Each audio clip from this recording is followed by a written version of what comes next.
Welcome, ladies and gentlemen, to Blue Tinted Glasses. This time around for the Watchalong, I won't be alone for the first 40 minutes. I'll actually be jumping off after 40 minutes, but obviously we've got the man from down under, Luke. How you doing, mate? Ready for today's friendly? Good. Are you good? Good, your internet is not very good. I'm really keen to see how these guys are going to set up under Russell Martin today. All right, just a bit of lag there. Okay, Luke? Oh, shit. All right. So Luke's dropping out, coming back in. The internet from down under, not always exceptionally reliable. But yes, as he said, I think looking at a good game here, it's gonna be great. I have the lineup pulled here as well. Let me just get both the score and the lineup up for you guys. Very young, and the toughest test so far, you could say, being League One opposition. So we played a few League Two games in terms of the opponents. Now we're taking it the step up, and we're playing with a realistic starting 11, probably like only 2-3 of these players might not be here at the start of the season. So, a lot of this could be players who we'll see get 90 minutes in the opening games. And I mean, we're playing Burton Albion quite early on as well in the season, as Luke should just be back in a few seconds. Let me pull him up. Hello, mate. Let's try again, eh? You hear me right now? Yeah, I heard you. Just completely froze, and then it said everything in like 2 seconds for me before. But you sound perfect now. So what were your thoughts? Man, I'm keen to see how they're going to set up if we're going to have two pressing eights. I haven't seen too much preseason, like out and out the whole game yet. So I'm really looking forward to this. Interested in the 11 as well. Now, what do you think about the 11, right? It's a very, very young team. And I think what I said while you were gone is most of these players are likely to stay. I think, obviously, Okoli and Nelson, I think they could very much still leave. And then Skip is, I think we might want too much for him to be able to leave. So I think, realistically, 7 or so of these players could be starting. And this is our toughest test, right? Like, it's, we'll be playing Burton Albion twice in the league, Luke. So, this is the level we're aiming to be able to, if we dominate a game like this with our youngsters, all of a sudden you get really excited for where this season could be heading, right? Yeah, that's the funny thing, right? Like, what youngsters are we keeping? I think it's safe to say pretty much all the youngsters here are probably going to be staying other than Pa Nelson, which I wouldn't even deem a youngster anymore. But it is interesting, as you say, like, who are we going to be building around these young lads? How many of these players are going to be staying? Stolarczyk, Aluko, Stolarczyk also could leave, but I think the young lads, he could 100% leave. It's people like Aluko. We're stuck with Thomas, Alves, Braybrook. Have you seen Braybrook yet? Have you seen some of the highlights he's had so far in the preseason? My God, he looks like I want to say he almost looks above the level, but then again, we have been playing League 2 level, right? Where he was nominated for top 6 players in the entire division and was in the team of the year. So he's definitely ready for senior football. And when he's on the ball, man, he just looks like he oozes confidence. And it's been so nice to see after, I think both him and Alves, right, are someone who've been waiting to break through in, 3-4 years now, but both lost a year due to, horrific injuries. Yeah, I feel bad. I kind of come in for a little bit last year, Meth, and after watching more of him, I think I could humbly eat my words. I definitely think this could be a great season for him in League One, and I hope he has a good game today, because from what I've seen since I talk shit, I'm an idiot. This guy actually looks like a half-decent player for League One, so yeah, let's see how we go. I mean, while maybe your the standard of what we need at Leicester has fallen as well, right? Again, it's League One football. I listened to the podcast from BBC Leicester Radio where they interviewed Russell, and he said Russell Martin, and he said as well, now it's League One. It's a lot easier to give opportunities to youngsters because these are youngsters who grew up playing around Premier League players. I read as well Braybrook, he started training with the first team when we still had Tielemans, Madison, Jamie Vardy. So he'd been in and around a brilliant first team, and now all of a sudden I think he finds himself one of the better players in training, which must be a bit weird in just a few short years' time. And that's a testament to his growth, but also how far we've fallen. But no, to you, Adam, in the chat, we're not showing the game. You have to pay for it on Fox's Hub. Sadly, it's not free this time around. But yeah, I paid for it because I'm a sucker, so I'm able to watch the game. Darkest employee of the month, gentlemen. Quick, get some comments here. You got Buzz. Shout out to Buzz, Mattia, Fox's Hub. Yeah, Graham Brock, how are you, mate? Bourbon Fox, good to see you, brother. Duckman, who do you think? There's a comment here I just want to quickly just pull up. People asking about Chaplin, why isn't he featuring yet? I think it's a bit too soon. Yeah, I mean, I think we've still got 3 preseason friendlies left, right? So it's okay to give them some fitness before you see them in the squad. Let's say this was our last friendly. I probably would have liked to see them, come off the bench, get our 20, 15 minutes in, just to get a few minutes in the legs. But, you've still got not a full month of pre-season, but two more games to go in Spain, and then one at home in King Power, right? So you'll definitely have time to see them. And I hope next time we'll see Danny Ings being locked up as well. Something, I don't know if something's happened there, Luke, but it's been about a week now since we heard about the medical, which, haven't heard anything since then, right? Has something gone wrong? Have we found something that we don't like? Who knows? Who, medical for who? For Danny Ings. Mate, if there's something wrong, don't go in for him. I'll be totally, we did this, we put our foot down before. For all the criticism I give, we thwarted, who was it that Enzo wanted to bring in? Stefano Sensi. Sensi, yeah. Yeah, allegedly they found something in that medical, and that's one of the reasons why we didn't bring him in. So, if there's something up, don't go in for him. And to those guys asking in the chat, no, we won't be able to show the game. It's Leicester City FC, Leicester City Football Club property. You can go out and watch it on that Fox's Hub. You can pay £5 for a game, or I believe now £15 for the package of the remaining games.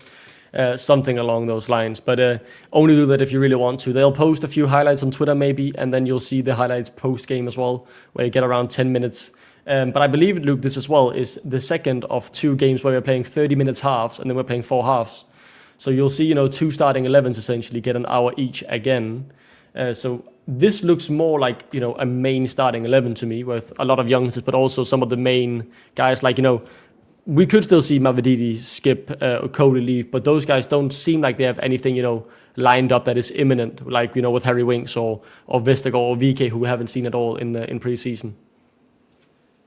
Yeah, so for you, Doc, out of this 11 right here, like I know the game's just started, who are the main 2 players that you would definitely think we should be building upon? I know my answer, and I think I know yours, but like the 2 players here, all eyes on.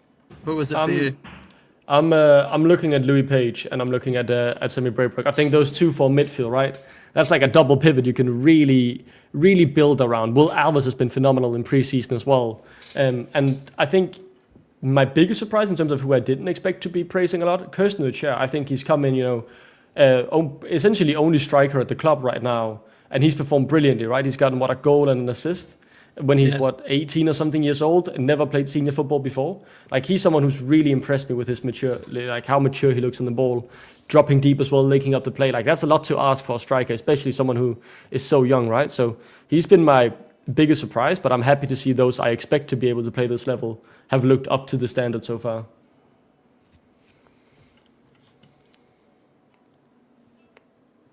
He's taking I think did you just lose me there? Yeah, I lost you for a few seconds. Okay. You can try for again me, now. Yep. I agree. I think Alves, Braybrook's exciting, as you just mentioned. He's like starting to turn a leaf. Alves, we've all known the potential was there. He was meant to be, basically the kind of like the Mongol coming through, but unfortunately him and Braybrook have suffered injuries. But for me, I agree. Aluko as well, interesting to see him at right back again as well. He really proper gets involved in attack.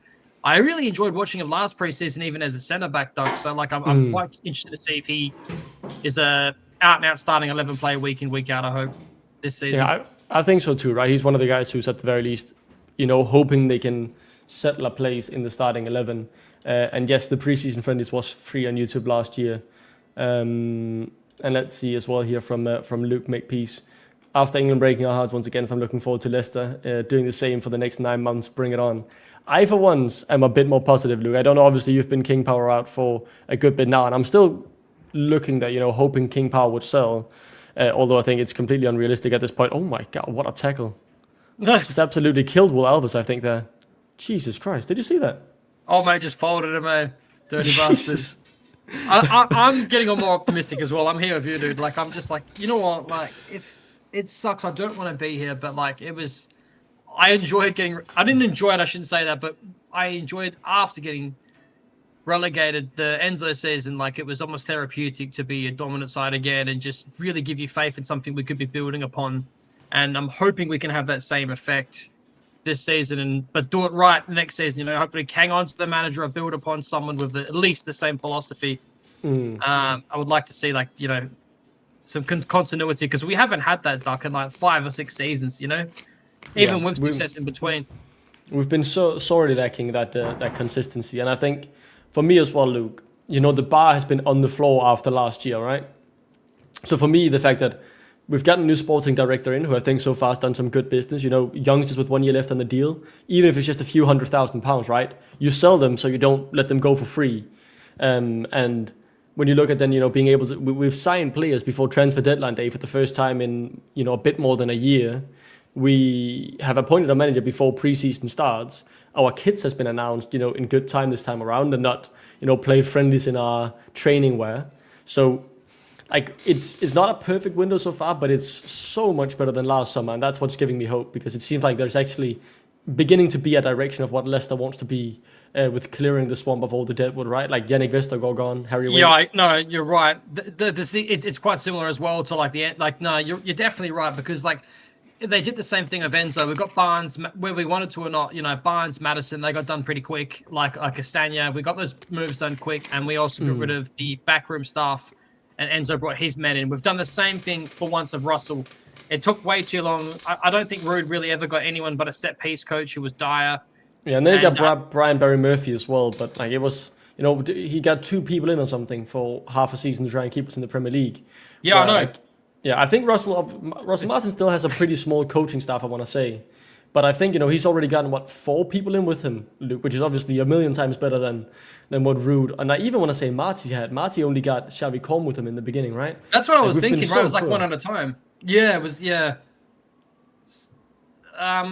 We got the players out, as you mentioned. Yeah, go on, Steffi. Yeah, you got Yannick out. I like that. Like, I think Wout Faze will probably be the next to go. Ooh, I can't see him staying. I hope so too. Yeah, but it's been you know, a bit slow with him, right? No rumors. I really thought Monaco would buy him, honestly, considering he was playing essentially every game for them. But they must have seen what all other clubs are seeing, that, you know, he's not worth the money. But I think with the bad hand James McCarron has been dealt, he's done a pretty good job so far. And I think in this game, Luke, as well, we're looking pretty confident on the ball and trying to attack now down the left. A few nice combinations here with Mavididi, and I believe Louis Page as well, who's tucked out on the left-hand side.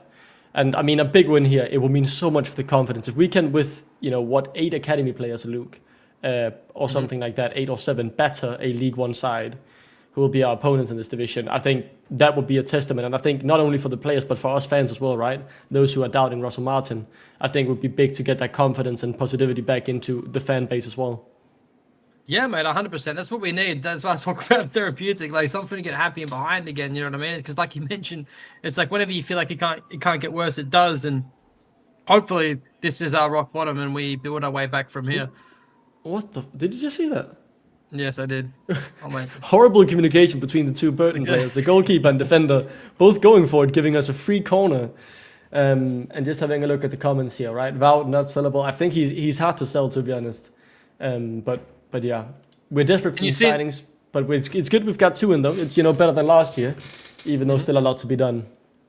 And no, we don't have the live match on stream here. That's not what the watchalongs are for. We are not allowed to show Leicester City's games. That's simply illegal, to be honest. We'd be taken down in a heartbeat. Yes, you have to get Fox's Hub if you want to watch it. Did you see that? That was a good corner as well. Sadly, no one was there to poke it in, but like I think the weight on the ball was really good. Like if someone was there to tap it in back post.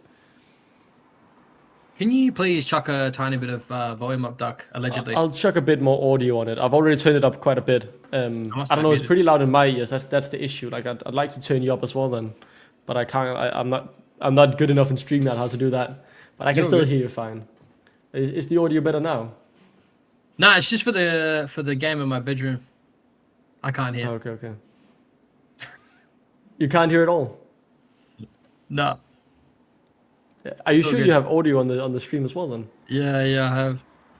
I'll try and turn it up and let me know if you can hear it. Like, what about now? No, nothing. It must be me. Like, because if you can't hear that, that's almost max volume, right? I'll keep it out loud for me, and then you can try and figure something out. A few good combinations here from Leicester to try and build up from the back leads to a free kick. I mean, I think that's something that'll be happening a lot, right, Luke? We'll try and do a nice bit of combination play, and because they can't stop it, they'll have to try and foul us, and we'll get a free kick instead. But I think this is pretty direct. Like, look, 3 passes, and we're now on the right-hand side of the box with Will Alves, Sammy Braybrook, and Bede Luca, I believe. Oh, Alves? Let's have a look here.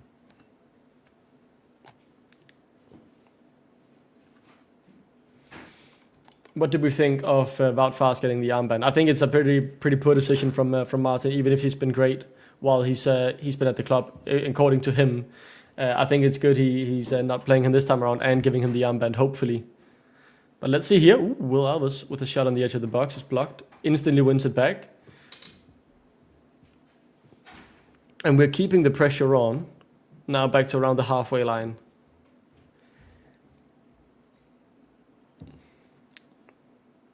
Good ball in between the line. Skip loses the ball, who would have thought, but we instantly win it back yet again. Oh, brilliant diagonal there from Ben Nelson. Finds Mavididi, who almost finds Louis Page, but a strong foot from the Burton defender. Stops it.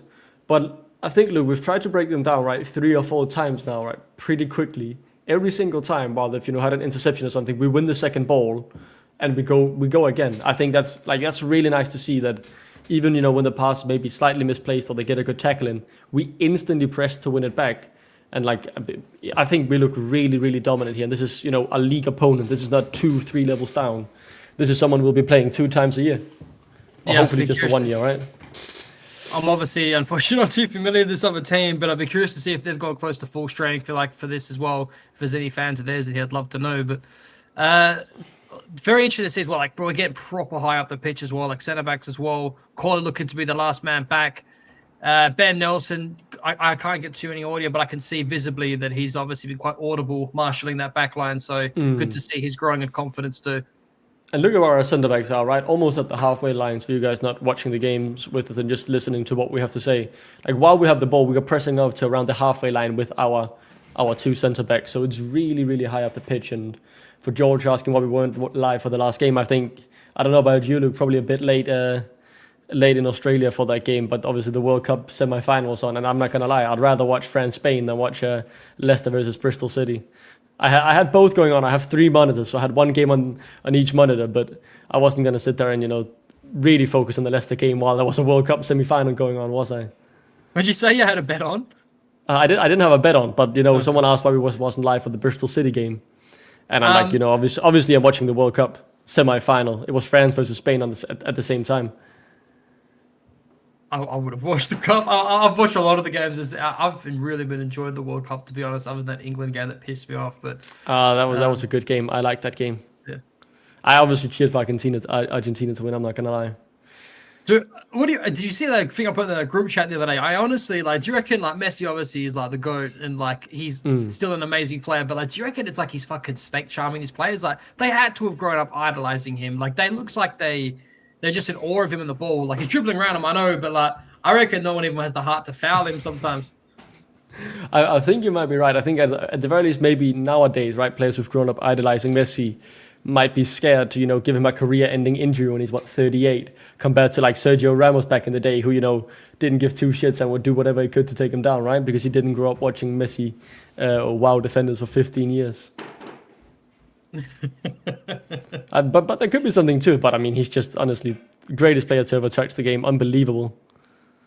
As Skip gives away a free kick. Disappointing. Fuck, that was a non-flattering pause, Skip, of his head just ending like Mr. Burns. Poor lad. Yeah, poor lad.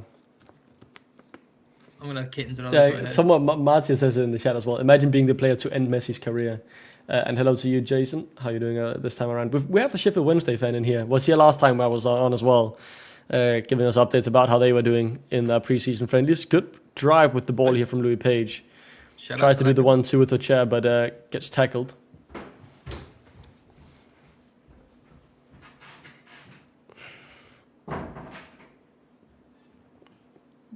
Jesus Christ, though. I don't know about you, Luke, but Burton Albion, they do not look like they have much going forward at all.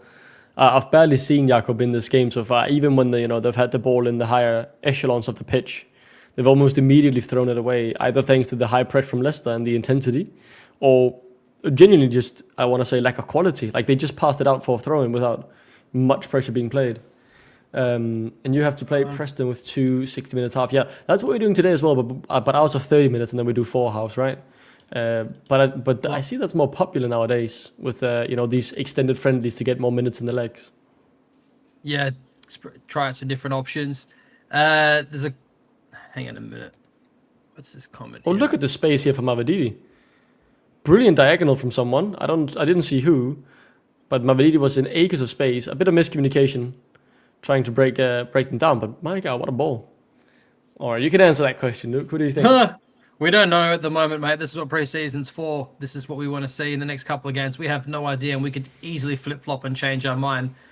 I would have to say, though, the most promising looking for me so far is actually Will Alves. I'm really hoping if he can stay uninjured that this could be his ascension season, kind of similar to Dewsbury Hall's one, which I love a come up, whether it be a fighter, a football player. I love watching a come up, and I hope this is his season for it. So, but for me, if we're talking just who we've actually got on the squad that we yet to sell, would be Fatawu, would be our best player. Yeah. But obviously he seems dead set on going. And luckily, Luke, there's a lot of interest in him, right? From multiple clubs, hopefully driving up the price a bit. Are Burton Albion playing any first team players at the moment? I genuinely have no idea. I couldn't tell you. I've never seen them play before, except for friendlies against Leicester. But I think obviously we're playing a pretty strong lineup in terms of what I think we could realistically have come the beginning of the season. Corner here for Leicester. Whipped in, doesn't connect with anyone. Semi Braybrook gets the ball again on the edge of the box, throws it in another time, this time towards the near post. As Luke has just dropped out a bit. It got to be a Coley for me. Are you kidding, mate? Because surely Coley's not been the player of the pre-season so far. I think that's crazy.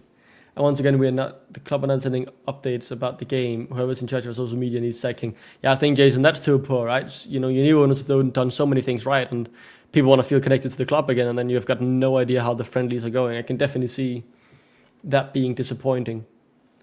Alves in the right could be our best player in the right position.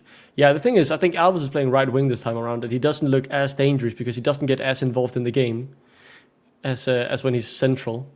But yeah, he's been brilliant so far. Lux will be joining in again later, lads, this time around too. He will be jumping in about 15 minutes time. I'll be jumping off though. I have a birthday party to attend, so I won't be here for much of today's games. That's better, Luco. Brilliantly beats a man. Skip now takes his pass. One Skip could have a shot, cross it into the box. It's a decent cross, but no striker to connect with it. That's why you need, your big target man who can just stick it in. But pretty well done by Skip there as well. And Bada Luco plays a good ball to him and Skip.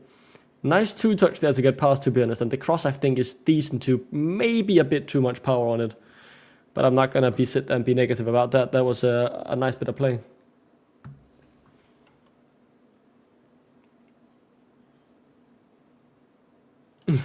Was hoping to set Luke off with that one, but he's dropped out. Maybe that's what made him drop out, Mattia. What did he say? What does he want me to react to? Mattia said, got to be a Coley for me, been the most impressive so far. He was rage baiting you and then you dropped out. Mate, a Coley by all means should be a fucking magnificent centre-back of this league. They could end up being not rage bait if he were to stay. I doubt it, but if he does stay and no one comes in for him, mate, that could be true. He's just got too much of a bozo gene for me, though, personally. The thing is, I think Coley's a very good physical packet, right? But he's someone where you're like, this guy's a pretty decent defender. But the bozo gene, because his technical ability is so poor, is just too strong, Luke, for me. How are we going to sit him? You can't expect him to sit there and ping diagonals. He's not even capable of playing a 2-yard pass. No. He's also got panic in him as well. He's got he's got pace though for a centre back. It's something we're sorely needing. But his positional play is actually not too bad either. It's Mavididi. Did you see that pass? Cheeky little backheel pass. Brilliant ball into Luke Thomas, who can put in the cross. Doesn't get past the first man, however, who had to fly very high, honestly, to win that. And that's a free kick from Bada Luke. I don't think that's a free kick. That was very soft. But again, I think, Luke, we are really trying to get the ball forward here. I think we're pretty quick when we are progressing through either wing. I really like the combinations. I think we're going to, stick 2 or 3 goals past Burton Albion now in these 120 minutes. And I think people will be saying we're going to piss the league. And you're adding, at the very least, Connor... You're going to calm down. But yeah, I hope so. And you're at the very least getting Connor Chaplin on as well, right? Who will definitely improve the starting 11. I think Connor Chaplin is going to be brilliant for us. Can't believe you'd rather go to a birthday party, Doug, over watching us play Burton in such an important game. Woke shit. Yeah, I can't believe I'm prioritizing my mate's 24th birthday over watching, the 2 last halves of Burton Albion versus Leicester in the pre-season friendly. Shit, but okay. Probably, I'll ask him to stick it on the telly as well when I get over there. Yeah. Jason thinks you got? Wednesday will piss the league. I mean, Jason, I think it'll be you or us who piss the league. Maybe we both piss the league, and then it's just a question of who can beat each other. I don't give a fuck how we get up this season. Like, Yeah, just gotta get up, to be honest. and let me ask you this, right? Like, if playoffs would be so stressful, and some people would deem that unacceptable, right? But let's say we go with playoffs and we win through the playoffs, like the excitement and the like fight for the team morale would have to be leaps and bounds better than finishing automatics. I mean, yeah, you would say so, but obviously, right, we'd all rather take an automatic place, especially if it's with a trophy as well, right? I think the EFL trophy is what we need to win as well. Like winning that, even if it's a tin pot trophy, it's better. Go on, Coley. I mean, Luco, sorry. That's better, Luco. Are you seeing this? He's just beating 3 men, getting dragged down. Shirt back. Get fucked. That's a free kick for sure. Yeah, man, Coley. Hey, how are you both from Bashava? I'm great. I think Lucas as well because he's drinking a pint. It's your brother's birthday today. Congratulations, mate. He has a great birthday. Would have been better if it was tomorrow. That's when I turned 23. But yeah, pretty good day still. Hang on. Aren't you guys in minor ownership issues? Yeah, I mean our owners are kind of stink, but at least we've got a sporting director in who seems to have a brain behind him. Luke, wanna take this comment? I knew you fucking were gonna come to me, eh? Your delusional channel said you were going to be promoted easily last season and then got relegated. You make Leicester fans look bad. Mate, I think even people, you can't call us delusional because even people from other fan bases, other channels, like everyone kept saying, you'll be fine. It was the same time as when we got relegated under Rodgers. All the other teams like, you'll be fine, you'll be fine. You won't get relegated, and we fucking will. So no, I didn't think easily like automatics last season, to be honest. I actually genuinely thought maybe playoffs because we weren't sure about the points deduction. So I don't know where you're coming from with that comment, dude. Like, who are you even support, by the way? Why are you even here? Are you a Leicester City fan or are you just here to rage, mate? I'll say this as well. You've probably never even been to Leicester. Mate, there's an article on BBC about me traveling to Leicester to watch them play a game with my granddad. So go look that up, mate. Not sure why you're sitting in here trying to spread negativity, saying we would give Leicester fans a bad look. And I mean, I know, Luke, you're planning to go to Leicester as well, right? And watch a game relatively soon from the other side of the earth. Yes, and my grandparents are 10-pound poms, we call them here in Australia. So we had a lot of people that immigrated from England in the late 60s and 70s. Even earlier, there's 2 different times of doing it, I believe. So yeah, 68, my grandparents immigrated from Glenfield. I've still got an auntie and cousins in Leicester. So yeah, Leicester is in my DNA. I wake up at 2 or 3 o'clock every single game for the last however many years. I love this club through and through. I'm far from a fake fan. Look, let's bring this up. I'll try and find Steve's tweet, but apparently Steve has said that Ings has failed his medical. What's that, sorry? Apparently Steve has just said that I don't know who's saying that in here. Busser is saying that Ings has failed his medical. Happy Clapper channel. I don't think that would be the right description for us as well. I think if you've seen how negative this channel has been around the owners in the past 12, 24 months, you'll definitely see a lot of critical. You can take a look at the analysis of the financials we've done on the channel as well. They're definitely not all positives, even though we also try to give credit when credit's due, right? It's about being balanced in our approach. Don't want to paint, obviously we all have our own opinions. I think me and Luke view some things differently about the ownership. Yeah. But it's about being fair as well. When the club does something right, I'll happily give them credit. When I think the club is having a stinker, like with the 20 quid to watch the friendlies, right? Locks made a whole video about that, complaining. And, it's about being balanced. Yeah, you've got to be balanced. Like, I flip-flop all the time. I'm probably prolifically known for it. It's just reactionary as fans. It's natural. But football is all about opinions. I'm not like... Oh, actually, I kind of am. What I don't look, I think King Power has goodwill.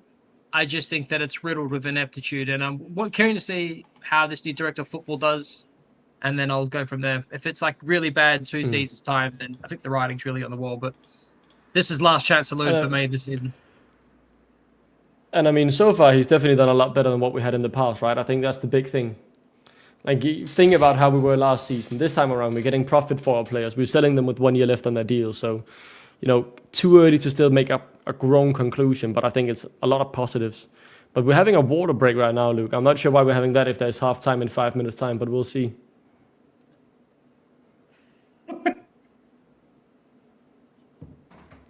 Just trying to get on WhatsApp as well, mate. Can you see in the BTG Yeah, group no, chat if Steve has he's said talking. anything? He's talking shit. Oh, he's talking shit. Yeah.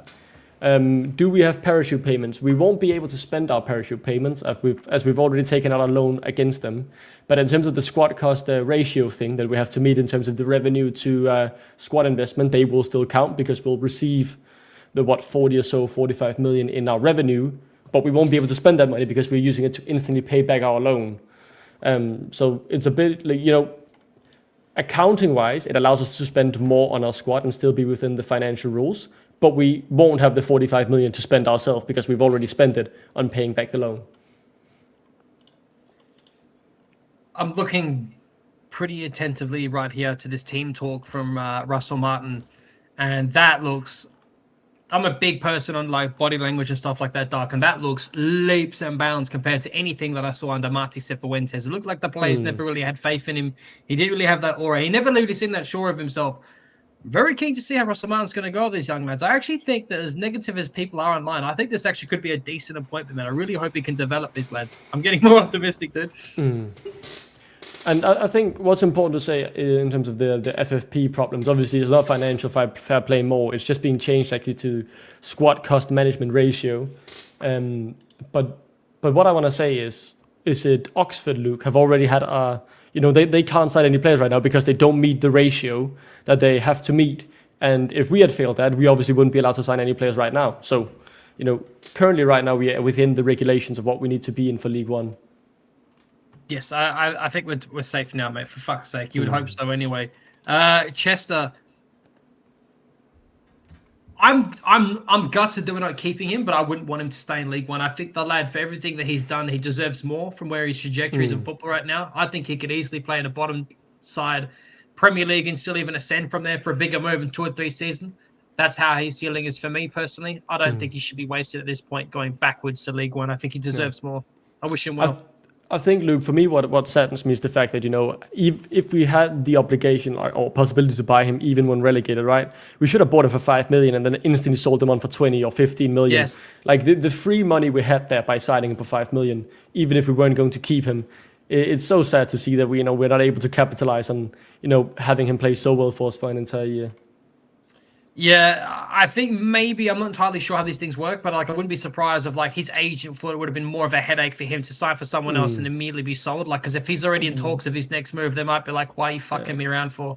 I'll say what I read as well as Burton Albion is on the attack here. Plays it out to the number 6 who's wide, right into the palm of Stalacic, who can't catch it, but it's saved regardless. But the point is. I read that because we got relegated, that meant the clause was no longer active, right? Like we had a clause to buy him. If we had stayed up, we would have been able to, exercise it. But since we got relegated, we were not. Yeah, that's what I read. But it was one source, and I think it makes sense as well because with how our new sporting director is moving, if he had the chance of signing him for 5 million quid, he would have taken it and instantly sold him on. Even if we agreed with JJ, he's too good for League One. Yeah, I'm not sure if Steve is talking shit in the group chat, but apparently, Danny Ings was at the ground doing extra tests. He's not. He's fucking with you. I checked. He's not. He's not sitting. All right, he's just messing around. Probably bored at the game as well. Thoughts about Martin? I'm pretty happy with the appointment. I think his playing style is very clear. Regardless of what you think about it, what I'll say is it's good to see the club getting him in earlier, giving him time to start shaping the squad and also bet in his philosophy. I think it's a clear style of play, and I'm happy to see there being some direction in what he wants to do, and hopefully the club will continue supporting him in that. Sweet. There's a few pretty good questions here, Luke. Maybe you can take this one from channel KPH or KP8. I haven't got 2 screens. Hold up. Oh yeah, it's about how you feel about League One and being in it. I think obviously you probably are pretty strong opinionated on that one. I can actually resonate with a lot of what he's saying. I'd fully understand how no one really fucking does of all these rules, to be honest with you. There's too many grey areas, but I want to know how you feel at League One. I'm not excited about it, to be honest with you. Obviously I was pretty angry and upset at the end of last season. I've got to that point of acceptance now. I'm still not happy to be here, but I am still excited to see my club play football and see what they develop with this youth. So the only positive spin that I could possibly spin on this is we're going to have a lot more opportunity to see what our Seagrave Academy is turning out, rather than have Good to ball see from Skip. maybe. Mavididi cutting into the box. Luke, sorry for interrupting us. Mavididi beats 2 men, but then gets taken down. I thought that could have at the very least been a shot. But yeah, I think that's the big positive, right? Like I want to see Sammy Braybrook week in, week out, better Luca week in, week out. And when we then hopefully, or which we have to, get straight back into the championship, they will have embedded themselves so much in the team that they'll be playing a lot of minutes there as well, which I would love to see. Yeah, and I have been saying that, Richard. That's the only. I wasn't aware that we had a sell-on fee as well, so I'd be very curious to see. That'd be funny if you got a move straight away as well. What a rat. Good ball from Burton, number 15 against Luke Thomas. Luke Thomas doesn't do anything. Cooked. Oh, Luke Thomas might have pulled a hamstring there as well, actually. I think Luke Thomas might just have gotten himself injured, trying to run it off, and he's back on the pitch. All right, maybe he was just faking a bit. No, he just grabbed it. Yeah, he grabbed his hamstring, and now he's going down trying to win a free kick. I think his hamstring might definitely actually be hurting. Let's see now that he goes up again. Looks a bit exhausted. Maybe that's just pro physique, or maybe the hamstring is fine. It doesn't look right, eh? Yeah, I'll be jumping off in 10 minutes as well, Luke, at the maximum, okay? No worries, brother. I got you. Just so you're aware, Luck should be joining in soon to keep you company. Other than that, you've got plenty of comments on the chat to have a chat with. No worries. And yeah, if we stay down, I think we probably go into administration as well. So it's a very crucial season for us. We have to get promoted. There is no other way about it. It's promotion at all costs. Oh yeah, 100%. I'll say Mavridi's looking confident. I don't know about you, Luke. I think he's looking aggressive so far. Yeah, the only time I reckon I seen him look confident last season is one of our cup games. I can't remember who it was against, but he looked good in that. Yeah, the cup game, yeah. Ooh, that was space there for Kirsten O'Chell to find, but I mean, he's pressed by 2 senior players. Oh, win it back there. Oh.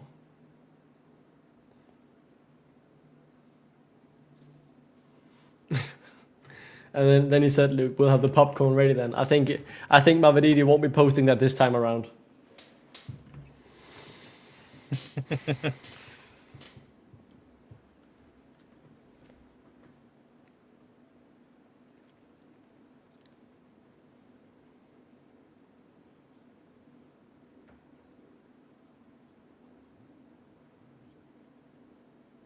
Lox's cars broke down. His car's broke down. Is he a bit delayed? Yeah, he won't be coming. He won't be coming at all. You've got a long day ahead of you, mate. I'll only be doing the 2 halves. I won't be doing the whole thing. All right. I wasn't even aware that there was the 4:30s. I thought it was 2. I wasn't aware. 2:45s. Yeah. Oh, it is 2:45s. Is it? Oh yeah, it is. We're still playing. Yeah, because we're on 32. Yeah, I thought it was. Did they change it back then? I thought they announced these 2 games to be, these 90-minute fixtures. Maybe I'm wrong, but yeah, unless they don't. No, but I mean, we are still playing. Let's see if the ref blows his whistle shortly. Maybe there are a few minutes added on. Is that Martin Russell sitting at the advertising board there? Just down the left. You can't see him anymore. But if it gets passed down again, maybe you'll be able to. Oh, I thought it was one of the Spanish games. Yeah, maybe it's one of the Spanish games that is 4:30.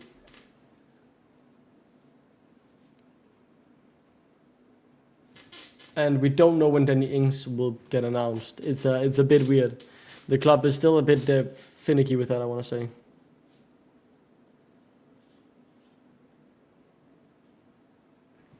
This is why I call it. That was a car crash of a bus.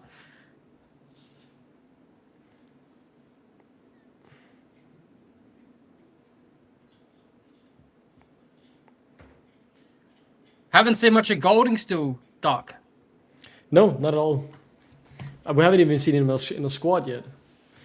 Are you watching the France versus England game? I don't know if Lux is doing a watch along for that, but I definitely won't be. No, we won't be doing that. Steve said he's failed his medical, but Steve's taking the piss apparently. That's what Luke says at the very least. And Luton is still in League One as well. That would be a tasty one, yeah?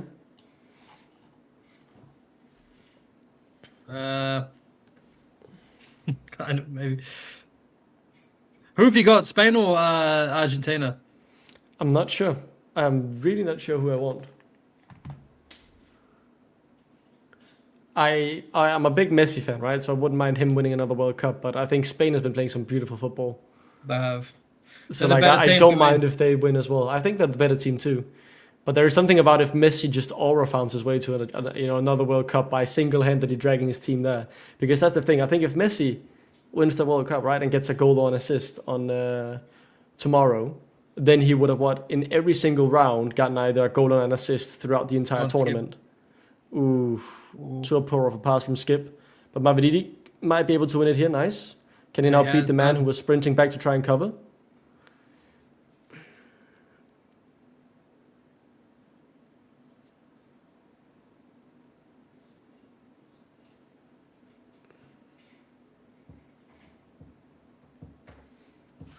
Someone said in the comments that Ings definitely pulled a hammy on the treadmills for his medical. Can we sign any of your players, please? Jason, you can have Michael Golding. More from the academy. Oh, we signed from Chelsea for 5 million. I really hope Spain fucked him up and Messi and Enzo cry. Yeah, I think Enzo's celebrations were a bit crazy. But a good goal, though. Good goal. And Messi is indeed always the GOAT. Luke, your GOAT is Messi too, right? Or you're the Ronaldo buddy? Or are you No, just I rage mean, baiting? I was just rage baiting. Messi's Okay. the GOAT for me personally. I still, it annoys me that he never played in the Premier League, Messi. But yeah, definitely he is the GOAT. It's undeniable. And I apparently just like rage Sheffield baiting Wednesday looks. have already made 9 signings, Luke. That's an insane amount. We've made 2. But obviously Sheffield Wednesday needed a lot more, or a lot as well. We also needed a lot, to be honest. But for these 35 minutes so far, Luke, to try and summarize it, we've been very dominant on the ball. We've had a few decent chances. We had a great free kick from Mavididi. We've given a few counters away, but we look by far and away, I want to say, the better team. Luke Thomas's physicality is just not up to scuff here in League One. Like, I mean, he's always getting bullied. I always said I think even Locke said it as well. Like he would not look out of place in League One. He's just like it's his level. This is definitely his level. Yeah, the thing is though, Jason, we can't help you strengthening your defense. Our defense is shocking too. Ugh. A few minutes, Luke, and then I'll be off, and then you have the game all for yourself. Easy. You can just Kirstenshire almost gets to it. Mavididi now on the edge of the box finds Louis Page, who tries to play it in to Skip, but that ball is just way too heavy from Skip. No weight on that one, or way too much weight rather on the pass. Thank you, Luke Makepeace. Messi is indeed the ghost. The ghost. Peace, fella. Ugh. Messi's the GOAT.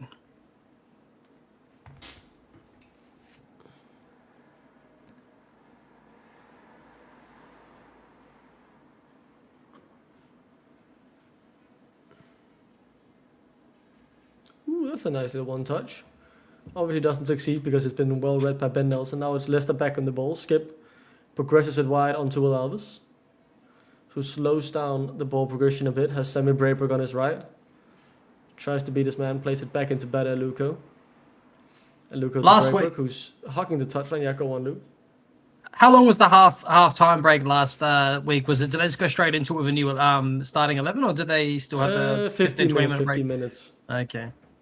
Yeah, you've got a lot of time to talk with the chat then. Ooh, that's a good ball from Louis Page on towards Luke Thomas, who doesn't weigh that well, but Louis Page works well with it, to be honest.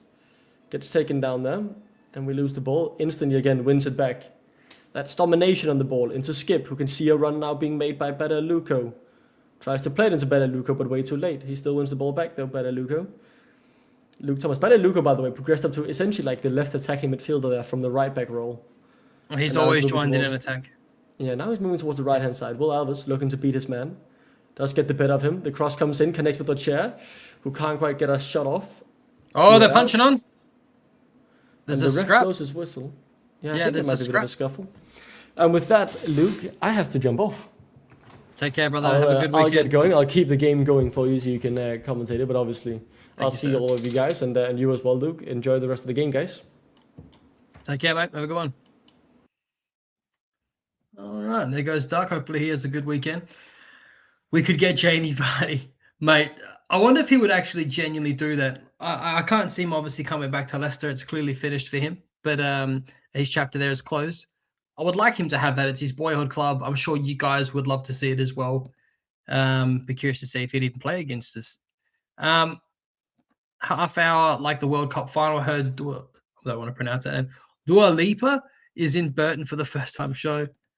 I wish Leicester City could sign Jamie. I think he means Vardy for 1 year's deal. I wish so too, mate, but I think he needs to move on. I wish him nothing but the best, and we always will. So, guys, what are your thoughts? For the people that are still tuning in, has this been up to scratch for you? Is it frustrating you? Are you mad that we haven't scored yet, even though we've dominated a lot of the ball? I know there's a lot of naysayers out there for Russell Martin. As Duck mentioned, it is quite a fair bit more direct. It is interesting to see these centre-backs getting so advanced up the pitch. It's very close to suicide Ange football at his time at Tottenham, which probably is to be expected if a lot of teams are going to sit deep and let us dictate the ball.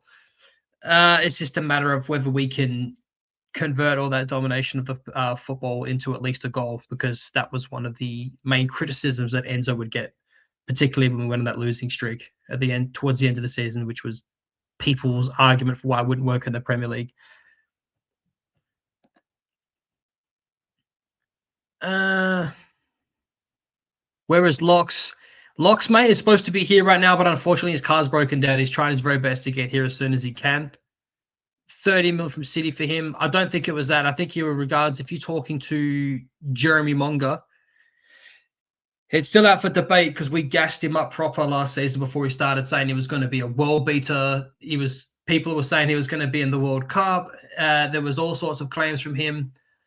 I think with Enzo and, with a lot of a group of better players, this kid has the potential to be an absolute fucking phenom. He's an absolute freak, even playing at 15, dribbling around people in the Premier League, proper old school phone booth boxing,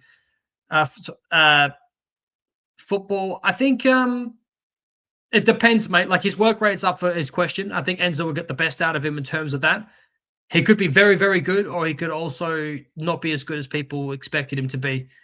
He's a 16-year-old lad at the end of the day, or he's 17, I think, now. So let's just see how he goes. But he could be very, very good.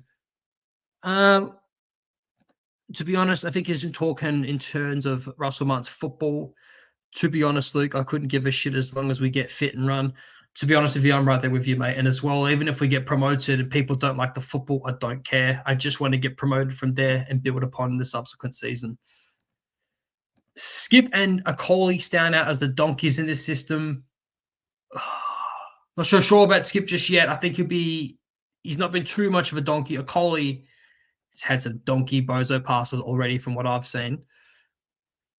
As the resident anti-possession football chairman, given where we are, I'm gritting my teeth and hoping Martin has learned his lesson and can play more offensive possession football. Yeah, mate, I think he said that he's learned his lessons and he's been working on things and he loves the sport, which is positive to hear. I do agree with you. Like, you could hope he can be more direct and not passing it all around the back from centre-back to centre-back, because that football's dire, and I fucking hate that too. Like, I hate Southgate football even more. So glad that he's not the manager of England anymore. Our senior players have been the worst in pre-season. That's a good point. So I got a question for you, chat. How much of, when people say we can't just put a team out of just absolute youth, we can't just play a whole team of kids, I can understand that, but like, how much senior players do you really want to see, and what do you define as senior? Because for each senior player, that's, stopping the development of someone that's young and hopefully coming through, but obviously at the same time, you don't want to throw them to the wolves. So what's a healthy balance for you? Who do you think is one of the senior players that you want to build the team around this youth with, is the question I put to you in the chat. What is, mate? I want to say to you, head loss, right? But I think that, like, of all the horrors that we've seen going from Premier League to where we are, if that happened, I just think at that point people would be depleted of emotion and just checked out. I think, to be honest with you, they would just be like, you know what, I'm just done. But I can't see that happening. But then again, I said that about getting relegated before. We really need more players in. We've got a good foundation, but we need more players like Chaplin. They get the goals, passes, etc., to get us promoted. I don't think Chaplin's stats were that good last season. Was he at Portsmouth? I can't remember. I have to pull it up, but I was not that impressed by it, to be honest with you. And I don't like the idea. Look, I don't mean to sound negative, but I don't like. We clearly haven't learned a lesson with giving these older players longer deals, still like 3-year deals. If we are aiming to get promoted to the Championship, to have these players that might not even cut it when we get to that level and still have 2 years left on his deal, and then you can't move him on because possibly we've overpaid him, then clearly we have not learned our lesson. But the reality is we need to get people in quick, and if we don't get people in soon enough, we'll criticize the club for that too. So to a certain extent, they can't win. Need at least 5 chapters. Still got a first half here. Portsmouth don't play right wing. They're long ball. Okay. Thomas looks out of his depth even against Burton. This is his level. Oh, I shouldn't be laughing. He's the skipper today. Burton here, clearing long ball. Colley's on the ball. Hold your breath. Nelson and Colley both right. Nelson advancing up the pitch. Big progressive run from him. Well in. Onto Mavadidi on your wing. It looks like he's starting to cook a little bit. Thomas has joined him. Straight to skip. Dodgy first touch, maybe. Colley, do not give it up. Oh, fucking hell. Skip again. Go on. Brilliant from Braybrook to the wing on Alves. Back to Braybrook. Looking to put in the box. He's going to... I thought he was going to shoot for a minute. Go on, Aluko.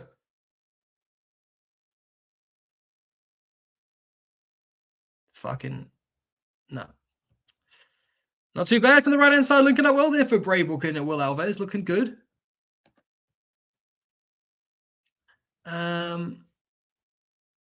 Chat talking to... Yeah, Aluko for me looks above this level. Yeah, Buzz. I really want to hope him to have a brilliant season. I've been one of his championing fans ever since I seen preseason last season. I thought he looked brilliant in this, even as centre back. Get off Luke Thomas's back. Yeah, I know he cops it, the poor lad, but you can't lie to you at the same time. Avery's not been good, but this is preseason, so I guess you're right. Take it easy.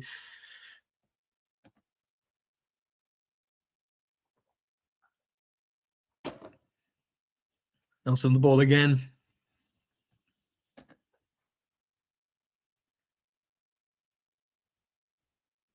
Very interesting to see how Colley gets on this season.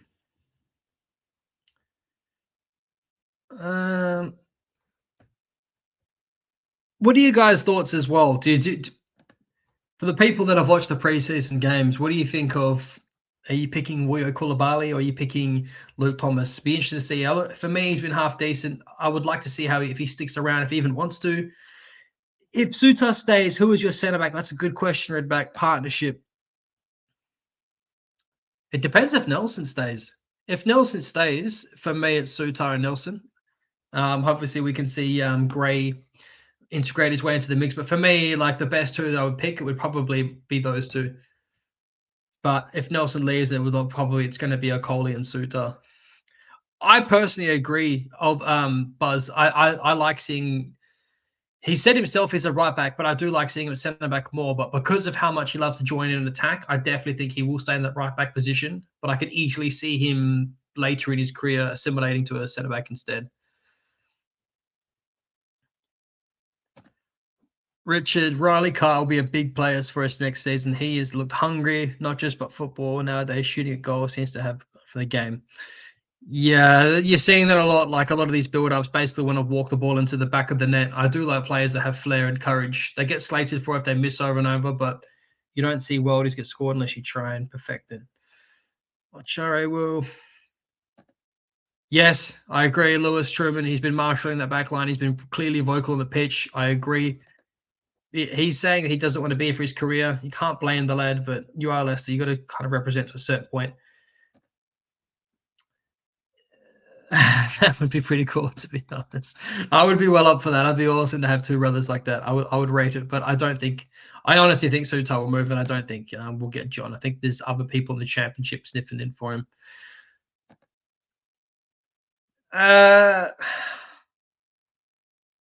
I don't think so. I think he played half decent, a little bit in the FA Cup. I'll give you this, Michael. He knows how to pocket Salah for whatever reason. He's got his number every time he plays, and he pockets him. All right, Azza, I'm good, thank you, mate. How are you? Good to see you, brother. Hope you're having a decent weekend. Hate to be that guy, but the thought of Suter on the halfway line is terrifying to me. Yeah, I know what you mean. Like, he's never had pace. I've never really thought he's had a bozo moment though. He's decent from set pieces, and I think for that exact reason is why Enzo didn't rate him. Like, he wasn't the worst on the ball, but he wasn't the greatest. But I think because of pace is one of the reasons why I didn't fancy him. But then again, you could argue against that because he rated Vestergaard, but then Vestergaard was brilliant on the ball. Which Suter? That's what they were kind of saying. They brought him in, particularly from his set pieces of his headers for Australia. It was very good. Shame we didn't really get to see one in Leicester City. Hopefully, maybe we will, but we haven't. So that's it for halftime. Who have you guys got? Bit quiet there for. I can't even pronounce his name right. I think it's Ochari. Fucking hell. I need someone else to say. This is what happens when I'm left behind in Milan Zamone and fucking get stitched up getting names wrong. Bayern and Barca, Real Madrid, and Man United I don't know. That English is all left-handed for me. Chatting the thing. Guys, who do you want to see moved on next? Who is the first player that you think is necessary to drain the squad? Is it without phase? Are you happy with how fast we've got people out? I'm in line with Duck Phil. I think it's been a bit more positive from the board to put the foot in the right direction. Do I think it's controversial charging for these games? Yes, but I think they need all the money that they can possibly get, particularly being in League One. So we shouldn't be, though. We shouldn't be in this position, but we are where we are. Hamza, Frankie talking shit. Oh, hang on. You want him gone? Yes, actually. That's a decent shout. I love his commitment to the ball. He's got awesome crunching challenges, but he's been here so long. And I just feel like no matter what level we're at, he's a utility player. And we don't even know what position he's in. People argue for right back. People say he's not a right back. Then they say play him central defensive midfield. They don't rate him there either. I think the Blades fans half fancy him. So we'll have to wait and see. Few shouts here for who they want moved on next. Bobby Donkey over Reed for Mr. Azza White. If people would take him, I'd be in favour of that. He's the one senior player that I could maybe hang on to in League One. For Tawu, for a few people, they're shouting to be moved on. If he doesn't want to be here and he's going to be toxic and we can get money for him, then so be it. He won't be here. He'll definitely be the next to go. Kids shouting for Jakub. Who do you want to be keeper then? Are you at peace with? Is Vites? I'm convinced I've fucked his name up as well. Who is the keeper for your kit that you want to see? Bowser when he's ready and not injured anymore. Frankie shouting for Hamza out. I will change the score in a second, mate. It's 1-0. He's a waste of money in every single respect. I don't know what the fuck you guys are talking about at the time. We need more money to ASAP for Tawu. Yeah, even though it's sad to see him go. It will be sad to see him go. You could see him getting frustrated and flustered at the end of the season for me. I think he's probably depressing to start from massive good vibes FC with Enzo to where we've just been. It's been a dramatic drop-off. Sean James, how are you, mate? Good to see you in the chat. FaZe, then Fatawu, then Skip, main three that need to go. Ben Nelson close fourth. So Ben Nelson, for the praise I've given him, there's been several times in the championship where I must admit I thought he's not as good as people are making him out to be. But you could argue that he needs a fresh start in another squad who looks particularly better. I would hang on to Ben Nelson if we could this season still, though. I would like to see how he does in League One. But I think at his age and this point, I think he needs to progress forward above League One. I don't know what you're talking about, August. Vates went out. He had one good season. Oh, are you talking about if there's two halves? Sorry, August. I'm not sure, mate. I think it's just two 45-minute halves. He had one good season. Yeah. Leicester win club. I don't see Ben Nelson as my favourite. Yeah. Who is your favourite defender then? Fatau is a great player. It will be a big loss. It will be, mate, but there's no chance he's going to want to stay here too. He's had a half decent World Cup for the time he was in it too, to be fair. So,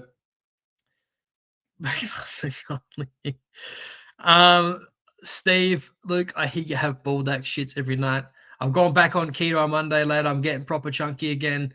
I haven't been out of box of my injured foot, and yes, I've been eating way too much baldac ramen noodles. If people know what that shit is amazing, but it scrambles your guts, ain't fierce. Get a new keeper in, Kit says. What kind of keeper you want to see? A decent ball playing one? That's probably what Russell Martin's going to be fancying. We just lose aerial battles with Suits and Nelson partnership. Why do you say that? I think Sutar is an absolute beast. Ben Nelson has been great, but not the worst. We need the money, and he wants to leave. Not going to have yet another Tillerman situations happen. Yeah, to be honest with you, Sean, I agree. It wouldn't be horrific for me if we lost him. It only would seem a little bit worse because we're in the League One. If it was in the Championship, I'd be like, cool, that's good money. It's pure profit. David Ozempic here. Thanks, King Al. Okay, Steve has officially said that Ings has failed his medical, so he's not talking shit before Buzz. If he is talking shit, let it be known here that Steve is a liar. And actually, I was going to say something too rad that would have got us cancelled. I wouldn't say that. Anyways, hopefully we can get this next half underway. I haven't seen actually that they've announced the next starting 11. I'll have to have a quick look and see if I can get up on screen. If they have, someone in chat, please let me know. I'm trying to do 100 things. Sucks not having Locks here. You realize how fucking much of a base guys that Locks really is. He's handling all the chat, handling all the comments, handling all the questions. The man's the fucking goat for a reason. Where it is then. It's just sad that we have developed some players and they want out. That's the only kind of depressing thing for me as a if Page stays one season, I'll be at peace with that. It really sucks that we were kind of hoping that it was going to be Monga season, the Championship. Maybe it was too soon. The lads was only 16. But I would have loved to have seen another season from him. These players, it's a shame if we're going to be turning them out. This is going to sound strange. I know I'm Australian, but like, there's one thing that fucking shits me that I just cannot comprehend is when people say, when we get gypped on money, they say, oh, well, we don't get as much money because we're the Championship now, or we don't get as much money because we're in League One. That's a load of fucking wank to me. That's a whole load of fucking bullshit. Because we just had a 17-year-old kid signed from League One, regardless of what you think of money, okay, of how much we got for him. They came in for him for a fucking reason. Manchester City, the team that's won massive dominant success the last 10 years. A team like that doesn't come knocking on your door for a 17-year-old kid in fucking League One unless he's good. Just the fact that we got relegated doesn't automatically make him a worse player. Otherwise, they wouldn't be coming in for him. So I hate the fact that value gets dropped purely based off what the league you're in. You either fucking want the player and you rate him or you don't. So it's the stupidest fuck. I don't comprehend why people fall for that shit. But I'd love to be a fly on the wall for negotiations. I'd love to see how passive aggressive it gets and what they say. I can't blame some of the players for wanting out. If the club stagnates or goes backwards, then they want out. Yeah, pretty much. Like, your head's got to be in it, particularly in the position we're in. If your head's not in it and you're not up for the fight, then you got to go. The owners are worth billions. I wanted Ryan to sign for Leicester. 2 minutes till a halftime score comes out. Okay, thank you. Who is this? Paulu. Just refreshing to see. The new lineup isn't up yet. Okay, thank you, Frankie.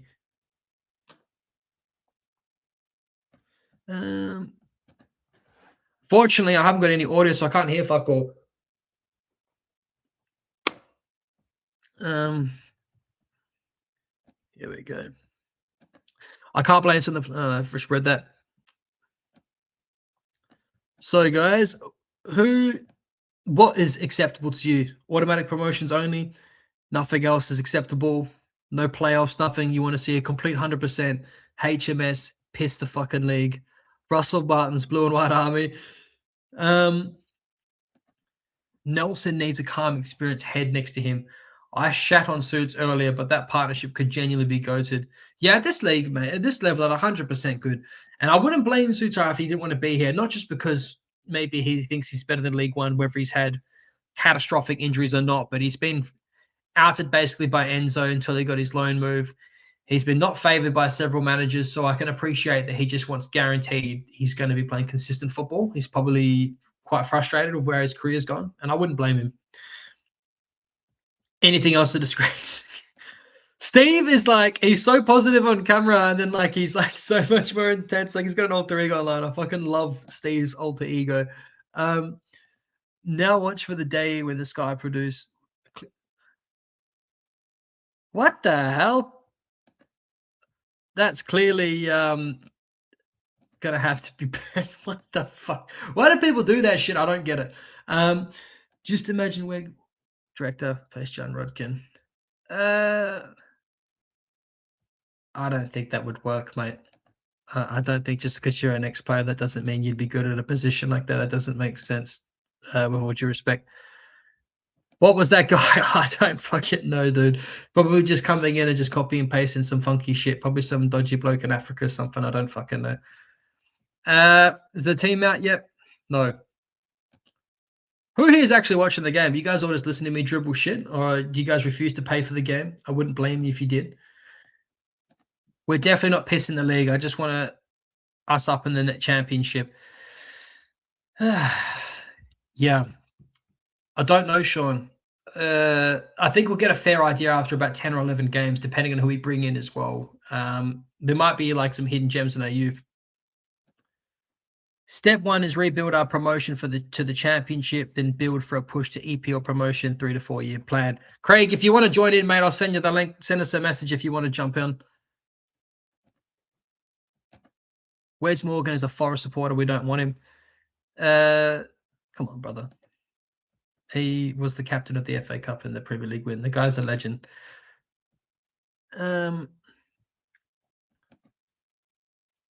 One thing we can look at a good side of things is that we are developing players at Seagrave, so at least it's gonna pay for itself over time. Okay, so this is like kind of like this is a good comment, Azza. So this is what I was referring to earlier. So I want to see, when I said there's a positive spin that you could say about being in League One, it would be, you would argue if we were in the Premier League or even the Championship, you know, Will Alves, Braybrook, Badialuko, maybe not yet for Evans and stuff like that, but you would argue that League One would be their level for loan. So better to have them here with us, developing under the philosophy, if we're going to keep the same manager for once, developing with him. So you're going to have that sense of continuity and build upon.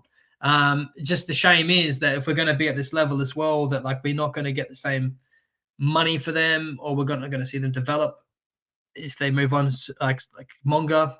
So not for us anyway. So I can appreciate this comment. I do hope it happens. These players are pure profit, and we are seeing a lot of very, very good talent coming out. So I definitely think it's going to pay for itself. People argue that Seagrave has made the players complacent and lazy, and maybe there's some truth and there's some merit to that, but you cannot argue that it's a state-of-the-art facility that is turning out some really, really good talent from Seagrave. Since Seagrave has become a thing, we've started to go downhill. So this is the other argument as well. I was just mentioning it. Well, no respect for Luke.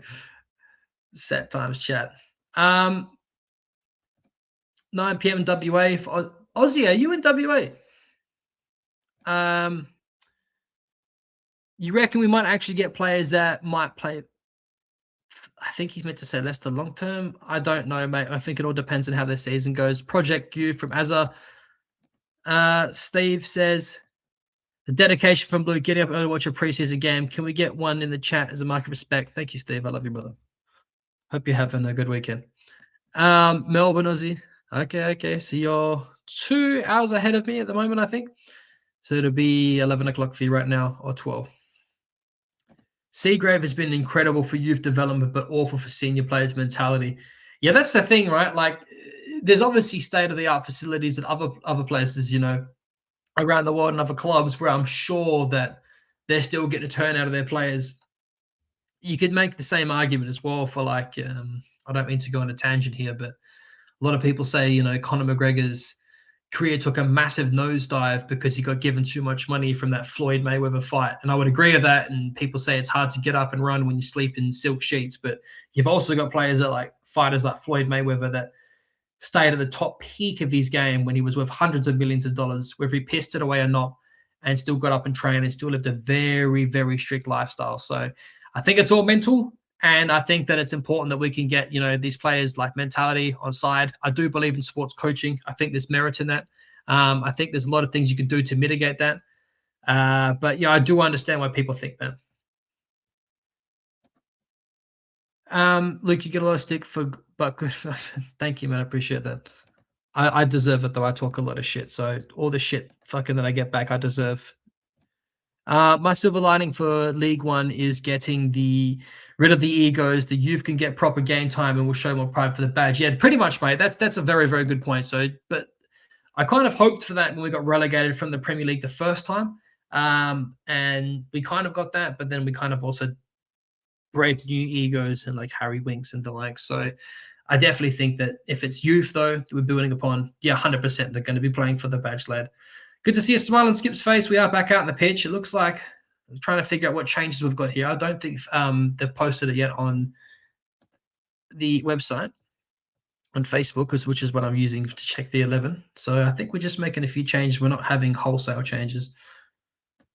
And unfortunately, I've got no word. I'm just trying to figure out who it is here, gentlemen and ladies, if you're in. Okay, I can see what looks like.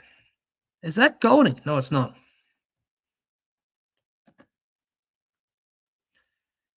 Okay, so I think Vetes is on. Abs is still on. Mavadidi still on.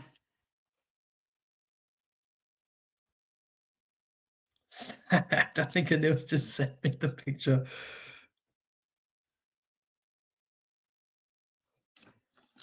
So the score is 1. I know, guys. I'm sorry. I just cannot get it to fucking change right now. I'll just fix this up 1 second.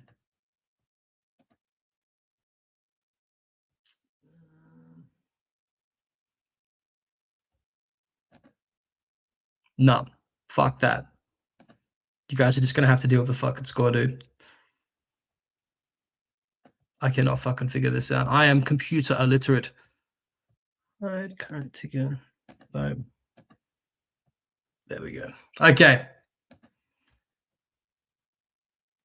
Still got a Coley on the pitch.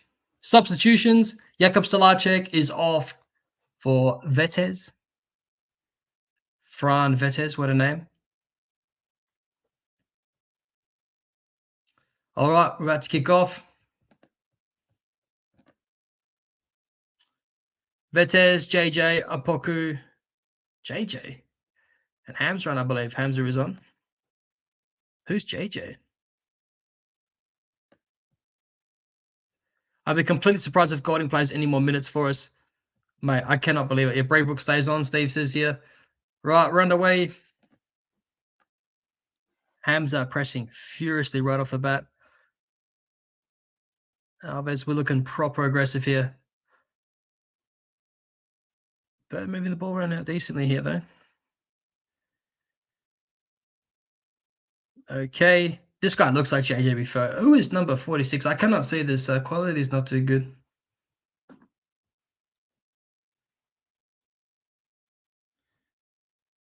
Skip.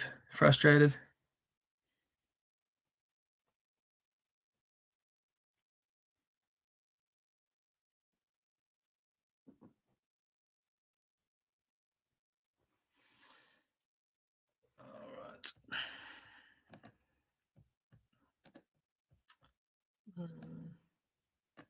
Jaden Joseph, thank you, matey. That's what I say, JJ. I'm not familiar with this guy, to be honest with you, so sacked. What a casual I am. Never heard of him. A few people said, okay, that makes me feel a little bit better. Good to see they've got these players coming through. Let's see Amir's on the ball here. Back to a Coley. Please don't be a car crash pass. Straight back to the new JJ. Decent from him. Decent pace. Good ball. Good ball. Very promising. Mavadidi. Decent. Braybrook attack of the half space. Nice, nice. Back to Thomas, who is in no man's land if we get caught out in transition. Man, all of our centre-backs are beyond the halfway line. Proper suicide football. Very interesting. If we concede a late goal like this and we go on a bad skid, I can 100% see it getting toxic with Russell Martin, but that will be warranted, I guess you could argue. Decent ball again from this lad. Okay, go on. What Alvarez was going to get there. I got hyped for a minute. Hello, Ethan's mum. How are you? Or Hundred. I hope you're having a good weekend. Hope it is lekker. We need a striker in next week. Buzz is not keen. Ings is defo failed. I'm in favor of that, to be honest with you. I think that like if he's not ready, he's not ready. We can't be at this stage of like spending money on players that are not ready. Okay, Craig, I'll hit you up shortly. I just seen your comment. We are winning against Preston. Another one in the Franks. We're just doing well linked of being poached. G'day, mates. Congratulations for the rugby. Thank you.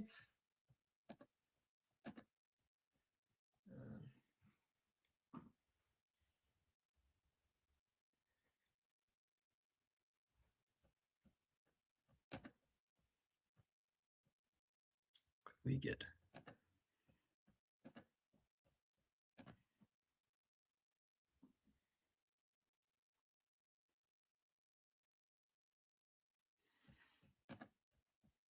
Okay. Go on, Skim. Dodgy first touch there.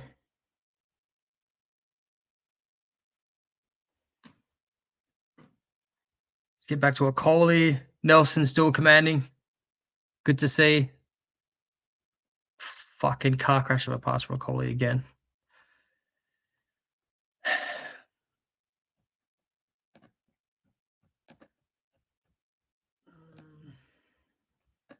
Louis Barry, what a goal.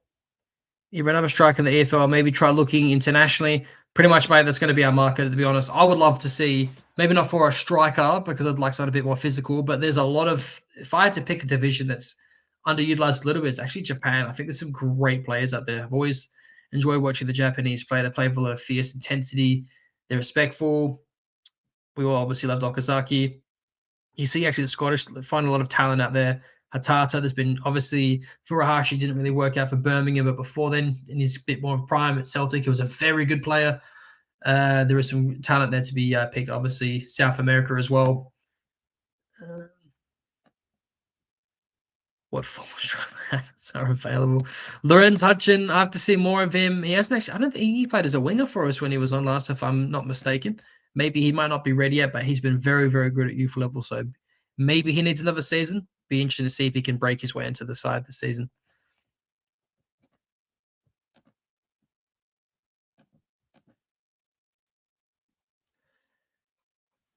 Okay.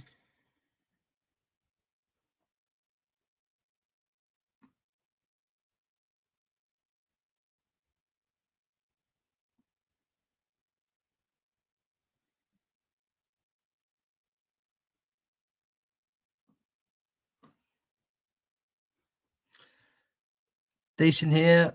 Come on, Braybook. Let's see what you can do, lad. Thomas showing his level. That's on the ball again to a Coley. Coley. New JJ.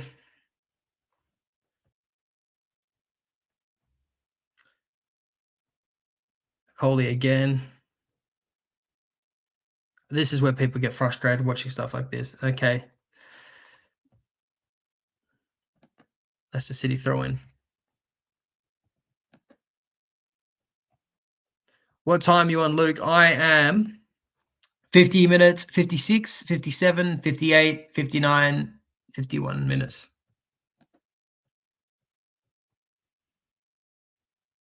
We have to be with the expenditure of the club for the past 5 years. Issue is that none of the proper good Japanese players come from Japanese League. Yeah, that is true, Mattia.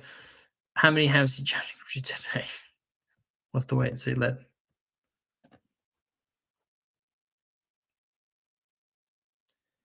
Burton Bill from the back here. We're proper suffocating here. We've been very aggressive with the press.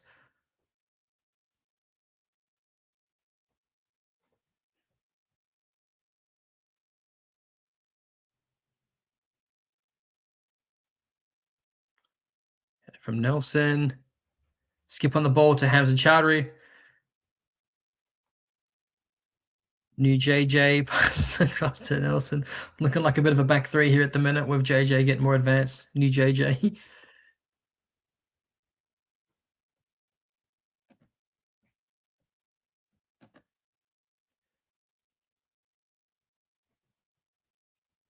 We are a fan base and not still on Tom Cannon. He's awful. What?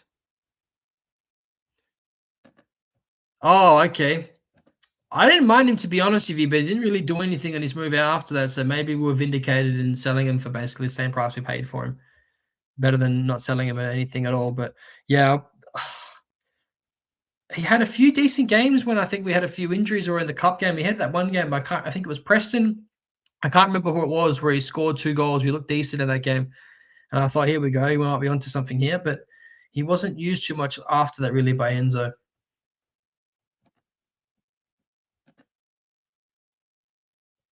He was kind of class, was he? Okay, I didn't think he was that prolific, but I'll have to have a look.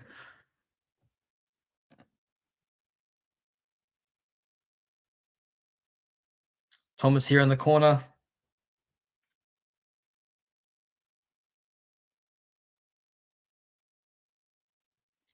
It's cleared by a Burton player.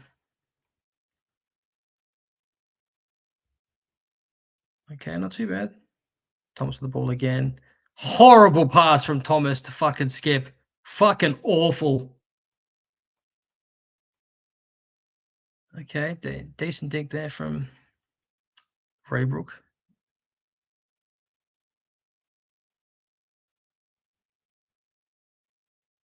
Mate, for me, I'm not fussed on seeing Luke Thomas start week in, week out, even at League One.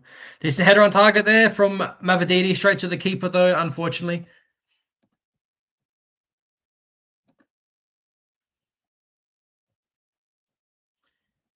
No. No, he's not.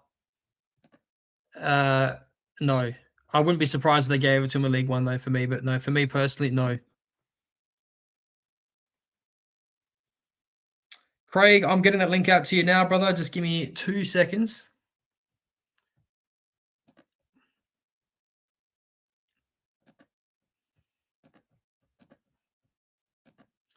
Craig, if you're listening, I have sent it to you on Facebook. I will send it to you right now.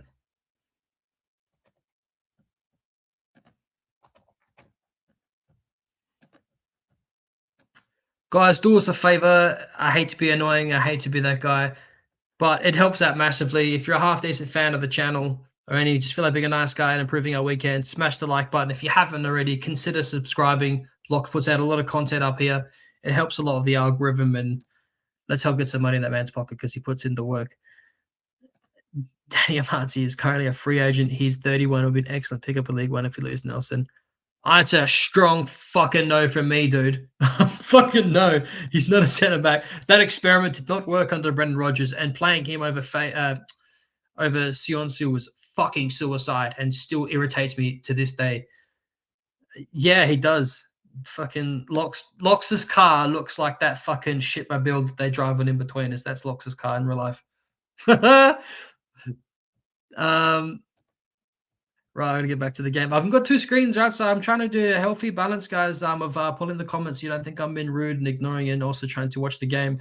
I must actually confess now, guys, that I didn't even see you score that goal because I was chopping and changing between. So for people wanting to know my reaction on the goal, I am fucking sacked. I was trying to be a nice guy in the comments, and I have, in the process, missed the goal, and I have no audio. Proper professional stream, by the way. I love telling you that after I just asked you to like and subscribe. Fucking sacked. Luke is fucking sacked in the morning. Amarty's on trial at AFC Wimbledon. Mate, that fucking... I forgot about that. It's irritating, making me think about it. We don't need a Marty either. We have Kevin Gray. Exactly. Build upon the youth. Let's work towards something else. Let's not go back to something that didn't work before. There's some kind of debate going on about finances here in the chat that I've fucking gone over my head. I'm sorry. Burton on the ball. This bloke looks like fucking Tarzan, whoever passed it. Leicester City, goal kick. Oh, it's a free kick.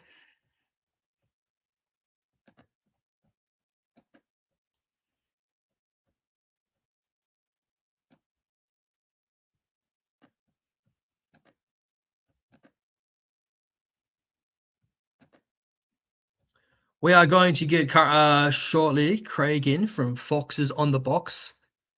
Decent American lad that runs a channel over there. So if you guys want to see some of the content, I recommend that you go and check them out. Maybe possibly like and subscribe to them as well. Help out everyone in the Leicester City community. We're all in it together. Unless you're Leicester Fan TV, they only want to work alone and fucking, oh, yeah, that's a whole other conversation. None of my business. To the boys in blue, newspaper from Science, the statement. Okay, they're still debating this finances thing here. What is the score? The score is 1-0 Leicester City.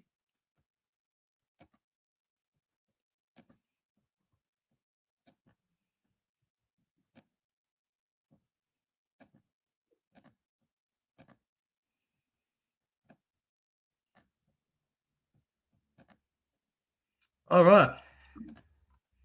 How you going, Craig? All right? Hey, Luke, how are you? Good, thank you. Oh, look at his frame in the background. That's right. Yeah, I got all kinds of stuff going on here. Let's see, little The beautiful frame is Vardy. in. Yeah. So good stuff. So I just moved, so I had to redecorate my office. So I got stuff all over every wall in here. So I'm a little addicted. I'm a little addicted to spending money at the moment. The beautiful frame, old sponsor. Yeah. Shout out to them. Yeah, absolutely. Those guys are great. I got to talk to them a lot when I ordered these. So good nice. people over there. Definitely check them out. So have you got the game in front of you, Craig? I do. Oh, my man. Do you have to use a VPN or do they just show it to you outright in America? No. That's I've paid for the hub, so I'm watching online. But yeah. But they let you watch it, yeah. Yeah. It's Yeah. good. So when the season starts, I'll have to figure out how to watch it. I'll probably do something that is probably not legal, but I'll figure out some way to watch it. Allegedly. Allegedly, that's right. Allegedly illegal. So yeah, allegedly may or may not get the Fox's hub. It depends on this preseason. There's a lot of pressure out on the boys now. Yeah, exactly. Have you been? Are you on holidays at the moment in America? In summer there? No. Well, actually, I am. I'm on holiday next week just by coincidence. But I just like I said, I just moved, so I'm not in the Dallas area anymore. I'm like 4 hours away in Central Texas. So, oh, nice. Not seeing the rest of the guys up there like we normally do. They've been meeting up for the World Cup and getting ready for the season, and it's too far for me to drive every weekend to go watch one match and meet up with those guys. So I got to try and I told them I was going to start my own watch club down here in Austin, so I could see if I could find some people down here. So we'll see. But yeah, all good. Hey, right now it's summer here, so not exactly very. It's pretty hot right now. We're pushing like I forget 32 Celsius. I forget my conversion's off, so we're like 33 Celsius right now. So it's a little warm.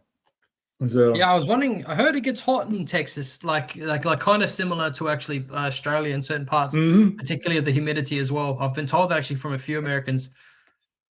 Yeah, especially along the coast, right? Just like there in Australia, certain parts, especially on the coast, you'll get a lot of, it's high humidity, so it feels like 10 degrees hotter than it really is, and and it's definitely more humid where I'm at now than I was when I was in Dallas. So, but it's if you've lived in Texas your whole life, like you probably lived where you've lived your whole life, you're used to it. And everybody else who comes here, they complain about it. But I'm like, yeah, this is normal. There is nothing bad about this. So I wouldn't live anywhere else probably.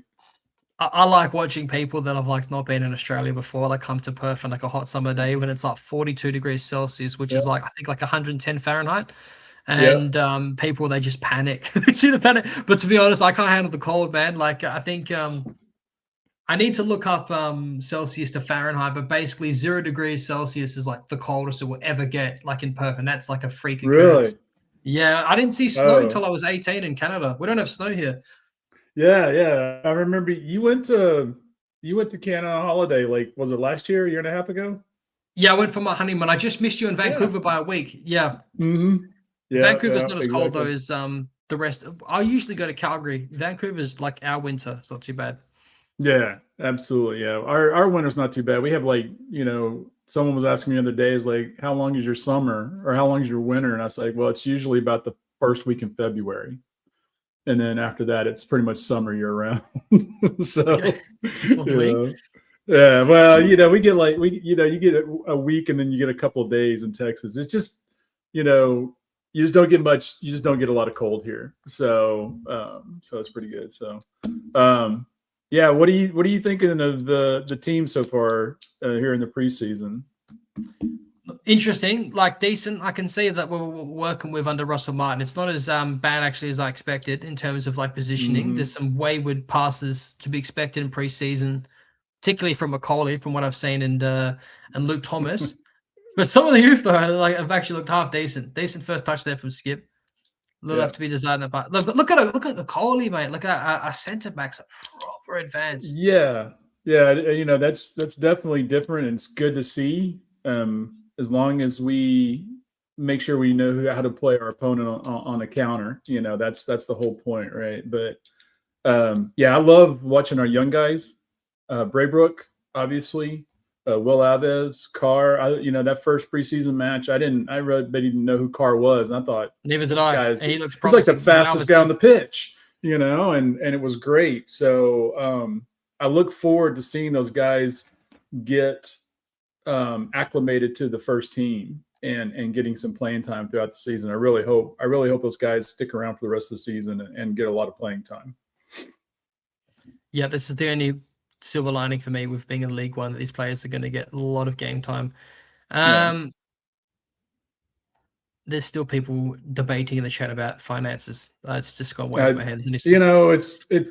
I'm so tired of talking about finances. I'm done talking about it. Let's just move on and just watch some football. Yeah, and we all know it's in a bad shape, in bad place, and we know things are going on. You should have kept your run going there, dude. Sorry. But there, we got, as a fan base, we got to stop talking about it, and we just got to move on and support the team, and hopefully we will get some signings in, get ourselves in order. I was saying it last year, and I'll say it again. We've got to spend 1 to 2 years. Here we go. Mm-hmm. Mm-hmm. Goal! There Beautiful it is. Beautiful goal from Will Alves. Brilliant play. The whole build-up play was excellent. Outstanding from Will Alves. Brilliant composed finish. Lads growing confidence. That's another one to the tally. Go on, Will Alves. Great pressure out there on the wing to get the ball back and feed that into Alves. That was great. Hopefully that's stuff you're going to see throughout the season. So brilliant. Yeah. Braybrook to Chowdhury, back to Braybrook to Alves. Look at there. So yeah, that's nice. This also comes from the break as well and pulling them out of position as well. Like this is where we can be possibly at our very best, where we can call people out.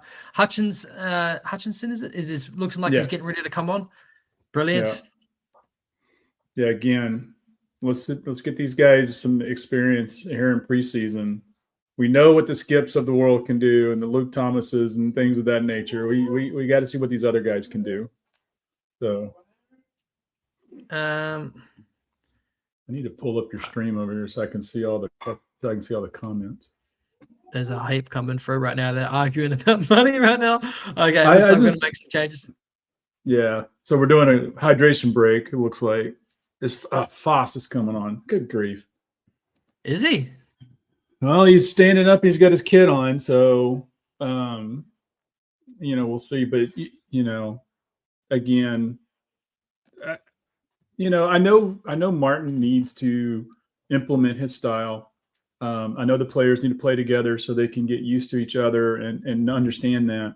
But I look at people like Thomas and Foss, particularly, and I can even throw Skip in there. These guys are experienced. They should know how to acclimate themselves to a different system pretty quickly with their level of experience. We need to get our young players in there and get them experience and stop using this as a tool to possibly show, hey, here's Walt Fass. You want to buy him? And use it as a tool to basically get someone to pay some money for him. So it's, I'm kind of tired of those guys. So let's put Wout Faes in the shop window against Burton in a second half in all his glory, guys. Someone come in for him.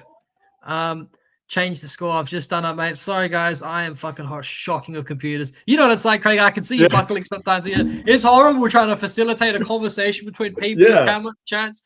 That's what I was saying earlier. That's why Locks is the GOAT. It's fucking not easy trying to be a host, but sorry, guys. The score is up. Yeah, you guys are way more advanced than we are here. I can barely figure out. I'm like looking at you guys and I'm like, how did they do that? How did they, I can't figure out how to do it, plus, I'm not paying money for this stuff. I'm like, I'm trying to do it all for free and everything. So, all right. You can go to my old content. It's the same. It's like just winging it. Like just love the game, love the team, and just everything else will fall into place. Yeah, I think so too. So I don't know if I can mess with it. One of these. Change this. Yeah, there it is. Change score 2. You know what? Chill out. Who was that? Yeah, just chill, guy. I think Car is on. Car is on. I didn't see who. Let's see. I think he's on for. Is he on for Will Alves? Here he is. Go on. Oh yeah. See, look at that speed. Look at that. Oh. Ooh. See, did you see that right there? Speed on the pitch right there. It's something I don't think we really had. We've had for a couple of years. We've had our wingers have been decently quick.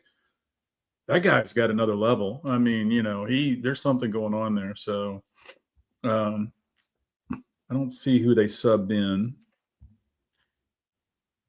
Thank you, Mattia. Appreciate that. This guy, mate, I'm putting you on timeout. You be careful. I'm his fucking agent, lawyer, and bodyguard. You be careful talking about my boyfriend's honor right there. Sorry, I'm not. Are we? I'm on the 69th No, I just have minute. the 2 screens.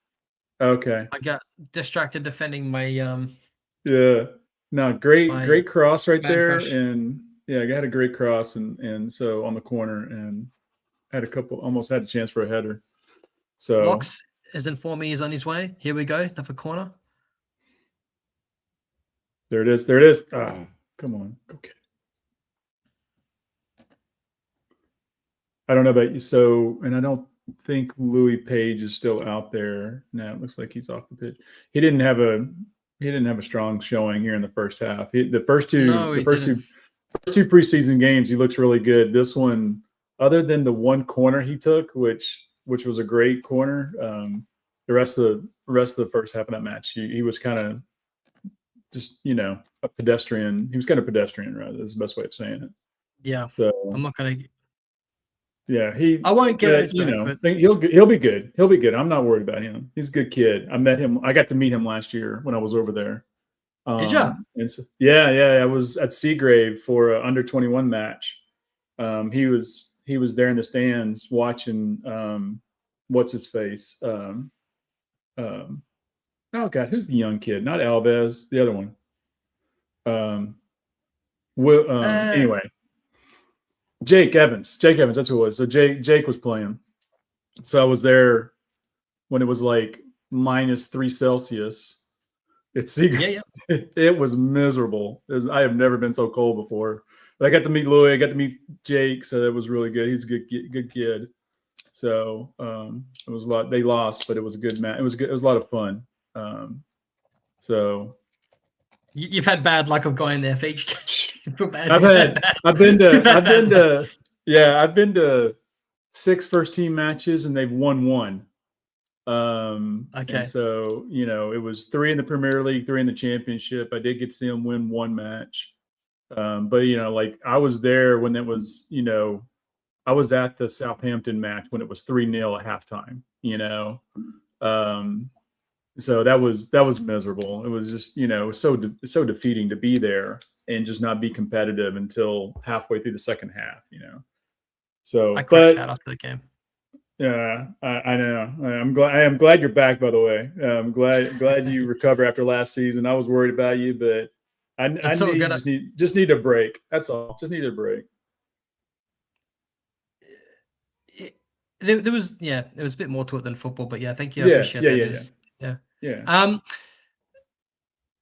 Okay, so we're looking confident now. The youth are looking proper up for this now. They can smell blood, so this is awesome. This is what I want to see. And don't obviously put the foot in the pedal as well. Don't just put the foot on the brake. Let's go for it here. It's preseason. Let's see what we can work with. Jake Evans playing like Jamie Vardy. Okay, I want to tap the brakes a little bit on that. Guys, do us a favor. That is the link there, I believe. I don't think I've done it correctly, but go ahead. Please check out Dallas Foxes. Help Craig out. Thank you. There's a date. When is the next Luke Unleashed stream? I don't know. I'm in a bit of a putting myself on a self-imposed curfew at the minute because I gotta watch what I say sometimes. Jake Evans might sadly not be the talent we thought he was going to be. I think it's a bit early to say that, mate. It's very, very, very early. Decent ball in. There is. Look at there. I'm telling you, that kid can run. I know. Everything I've seen for this kid is. That's so. And that's one of the things I don't think we took advantage of with our wingers last year is putting pressure on our opponent's defense like that. And he is someone who can do that. And when you do that, that opens up your middle. It opens up the cross. It opens up pulling the ball back to the top of the box for those players who are coming down the middle. Our aggressive side has been lacking the last couple of years, and I'm hoping Russell Martin changes that. We haven't seen anything basically since Enzo was in charge. For me, Enzo got both of our wingers pressing like absolute fuck, but he also had them bollocking back to track back and defend. So it's what allowed us to play the back three so comfortably under that season. So I agree with you wholeheartedly. I think the wingers also got quite lazy. They also it looked like we had acres of space. I could rant to you of all the things that were wrong the last few seasons, but yeah, I agree. Carr looks promising. I got to be honest with you. This new JJ lad playing at right back, I don't know if someone's stitching me up with his name, but he looks very good. I'm actually very silently impressed with this guy. Want to see some more of him as well. Absolutely. So, there we go. No. Oh, well, no. Yeah. Again, gotta take advantage of the preseason and play some youth so we know who's going to be able to handle the full League One season and be productive. So take advantage of this right now. So. To that comment, who scored the first goal, Craig? I have to go back and look because I missed it. I missed it. I stepped away, so I missed it. I missed it too. Someone in the chat's gonna have to help us out. Second goal was Will Alvarez. It was beautifully taken. Well goal. Yeah. Hit him on the counter for Will.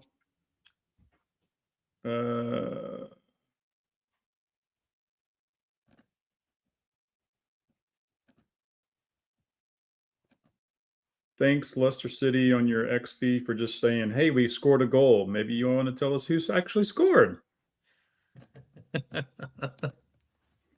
I'm from Bangladesh. I don't know which channel live telecasts this match.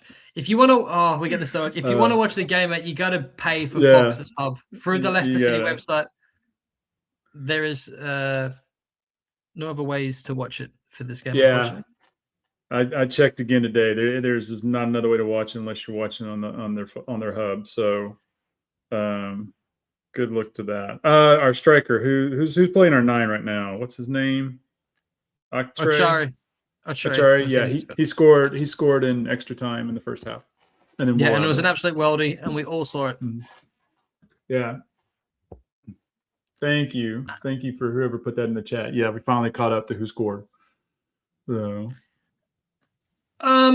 Someone here wants to know the name of your challenge, channel. Foxes on the Box. Ours is Foxes on the Box. Yeah. So, and we're taking the summer off. We'll be back as soon as the season starts. We'll be back, and obviously, we'll be doing our once a week show. If I can actually get Charles to commit to it, he's depressed as well when it comes to Leicester right now. So it's hard to get him to go, I'm not interested. I'm like, come on, we got to talk about this. So we'll see. Yeah. but we're taking. We were around. gonna. Yeah. He's the World Cup made him excited. So we'll Beautiful see. play there. Beautiful 1-2. Brilliant build up there. Here is new and improved JJ getting stuck into attack. This is brilliant football to watch here. This is good to see. A lot better this second half. We are cooking now. Hamza to well phase. Both our centre backs again. Well, oh no. Nearly, I thought, well behind the halfway line. Sutar not back yet, yeah? Yeah. Sutar, yeah, he's not played yet in any of these preseason games, has he? No, he did. Didn't he play in the first? He did? One? I Yeah, think he might have. I thought he did. I don't think. I haven't seen him since though. But Oh, because they got knocked out of the World Cup, you know. So and you guys make it to any games out there? You or Charles? no. We only had one guy in our group that actually made it to a match. The tickets were just crazy expensive. I mean, I was going to ask you that next. I heard it was expensive. I heard it was like a couple of grand. It could be depending on when and where, you know. And they had both Dallas and Houston here in Texas were holding matches, and the cheapest I found was like, here we go. Hold on. Go. They're going to get a foul on him. Yeah. The cheapest I could find was the match with Saudi Arabia versus Cape Verde. And even that one, they wanted like 300 US for a ticket. Really? I was like, but most of them were averaging, I could have seen like, you know, England versus whomever, I forget who it was, for about 1,000 US. And there were several others that were like that, but it was crazy expensive. Here we go.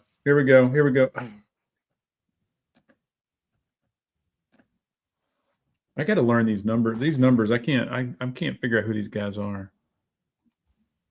I need to also have the same thing. The problem is I've got no audio on my end, so I can't hear anything, Craig. I can't hear any commentary. Oh, I got it muted. So okay, that makes me feel a bit better. And then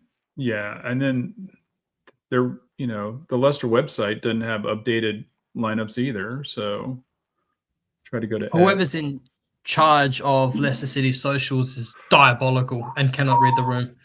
So it's funny you mentioned that, because Charles and I met with somebody from Leicester last year to talk about supporter groups and engagement, fan engagement. And that was one of our biggest feedbacks, is that your website is terrible. It's, you know, your website's bad.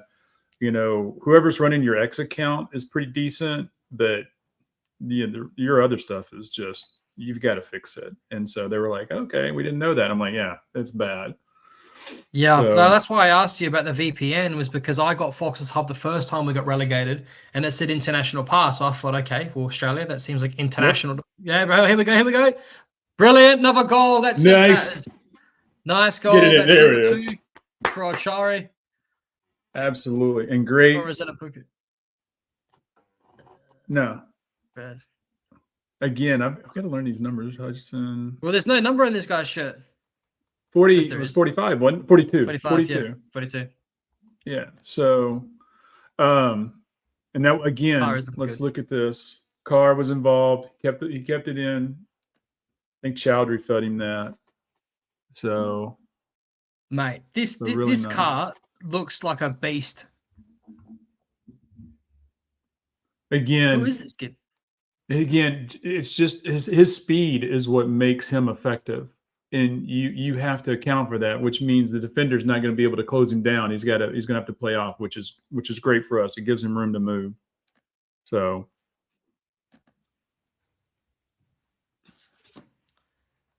yeah. Bardialuco.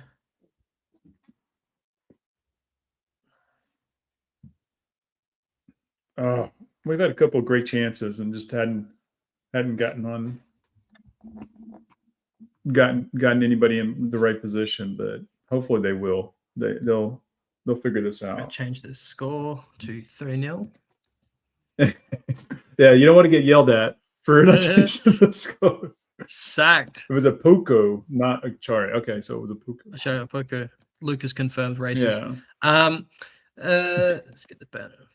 Edit this. I've got no commentary. I've had a few beers. Leave me alone. Okay. Oh Save. man, There we go. it's only 8:45 in the morning here, so That might be a bit redneck for you. yeah. You're not that deep, South. I've done it before, but back in my younger days. I'm a little too old for that. So absolutely. What car is it? He's talking the player. Okay. Harvey Barnes. I can see it. Yeah. I mean, I guess that's a decent comparison, but still, it's not something we've had for a couple of seasons, which is good to have. Look at that.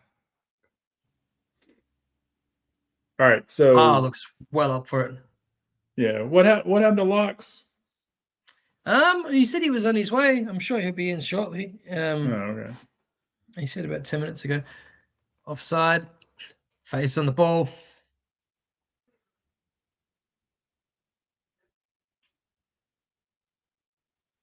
Okay, the comparison. I don't know who this guy is, but he keeps comparing everybody to Jamie Vardy. Please stop.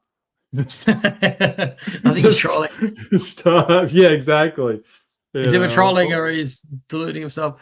Hutchinson is looking half decent. Again, he just needs some playing time. I mean, that's all it is. He needs some playing time in the first team. They've played him on the wing too, yeah. Usually at youth level, I believe he plays as a striker predominantly. Yes, yeah. Is Jake Evans out there now? It is, because he doesn't have the sponsor on his kit. So when's he turn 18? Yeah, he's a year older than Monk. He turns 18 this year, I think. Yeah, he's a year younger than Paige.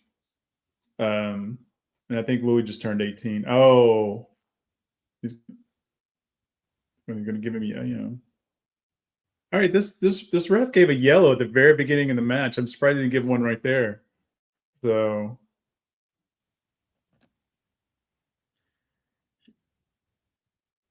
Shut up, I was just talking some mad shit. Cara reminds you of Southampton Tyler Dibbling. Vetus reminds you of Prime Casper. All right, mate. Okay.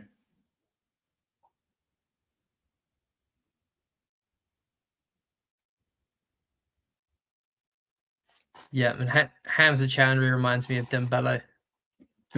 The Bangladeshian Dembele.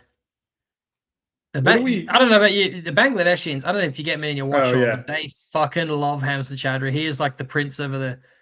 Yeah, trust me, we've had to ban a few, just because you get inundated with it. And I know you guys do too. It's worse, you guys are worse than us. We only have like 3 people who watch us. I mean, come on. So,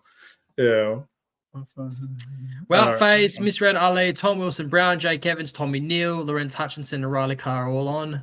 Comment of match goes to Aussie Beavers, coming in strong as a regular viewer. Okay, but to be fair, Face reminds us. Fuck off, Shadow. Here we go.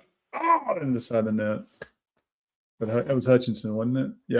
Evans has filled out a little bit, hey? Hutchinson doesn't look that small for his age either. They've both filled out a little bit. Yeah, they've hit the weight room. They've been in the gym, so for sure.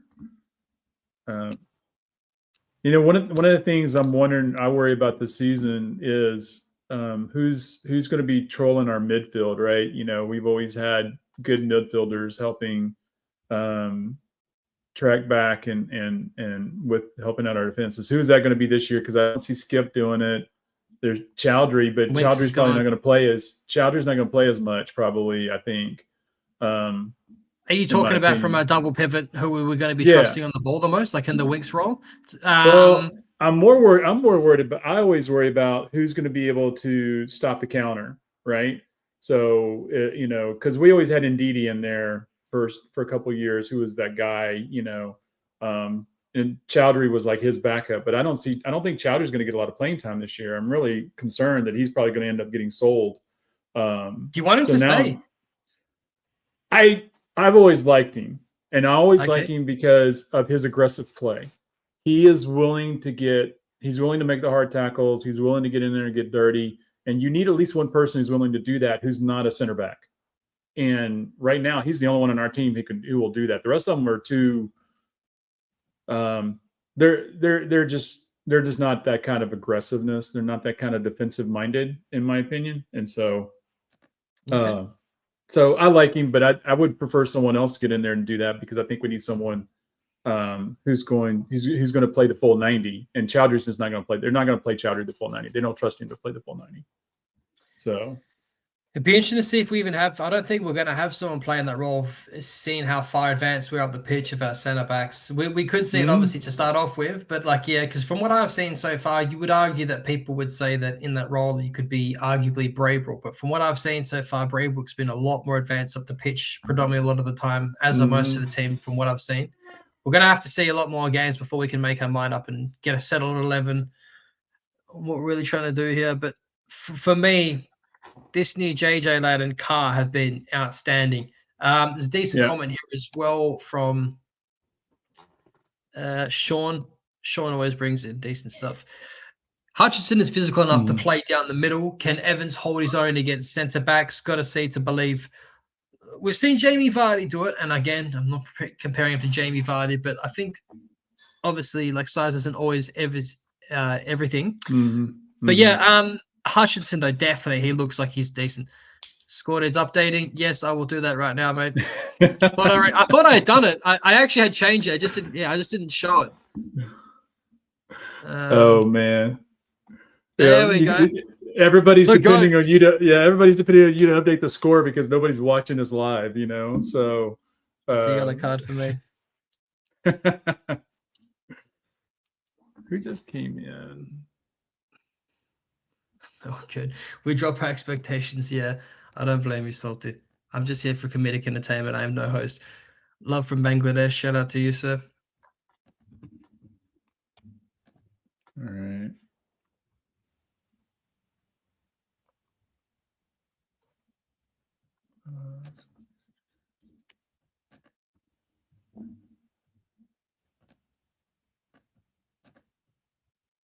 %78%, by the way, Salty.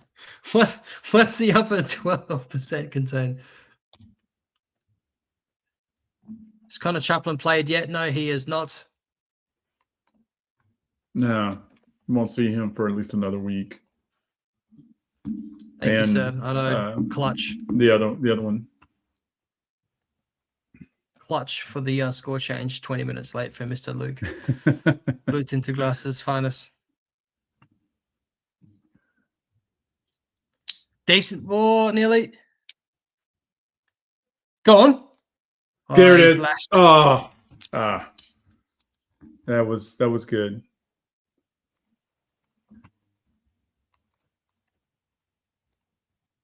Sorry, Luke. I actually have to do some work, but I'm still watching. Shoot? No. I can stay on. I may be a little distracted. Okay. I have one of my guys working on Saturday, so I thought I'd actually help him out. 5 minutes of extra time has just been added for the people that are just listening to me dribble shit. 5 minutes extra time. It would have been a strong showing this second half. I've quite enjoyed it. Appreciate the love from Bangladesh, as always. Yeah. Whether we find you annoying or not, your guys' passion and love for Hams and Chowdhury is commendable, and we respect your patriotism.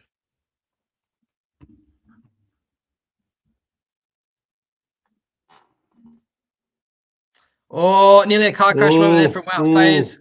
Get that, the bozo button ready to play, ladies and gentlemen. Oh my gosh. Yeah, that was classic Voss right there.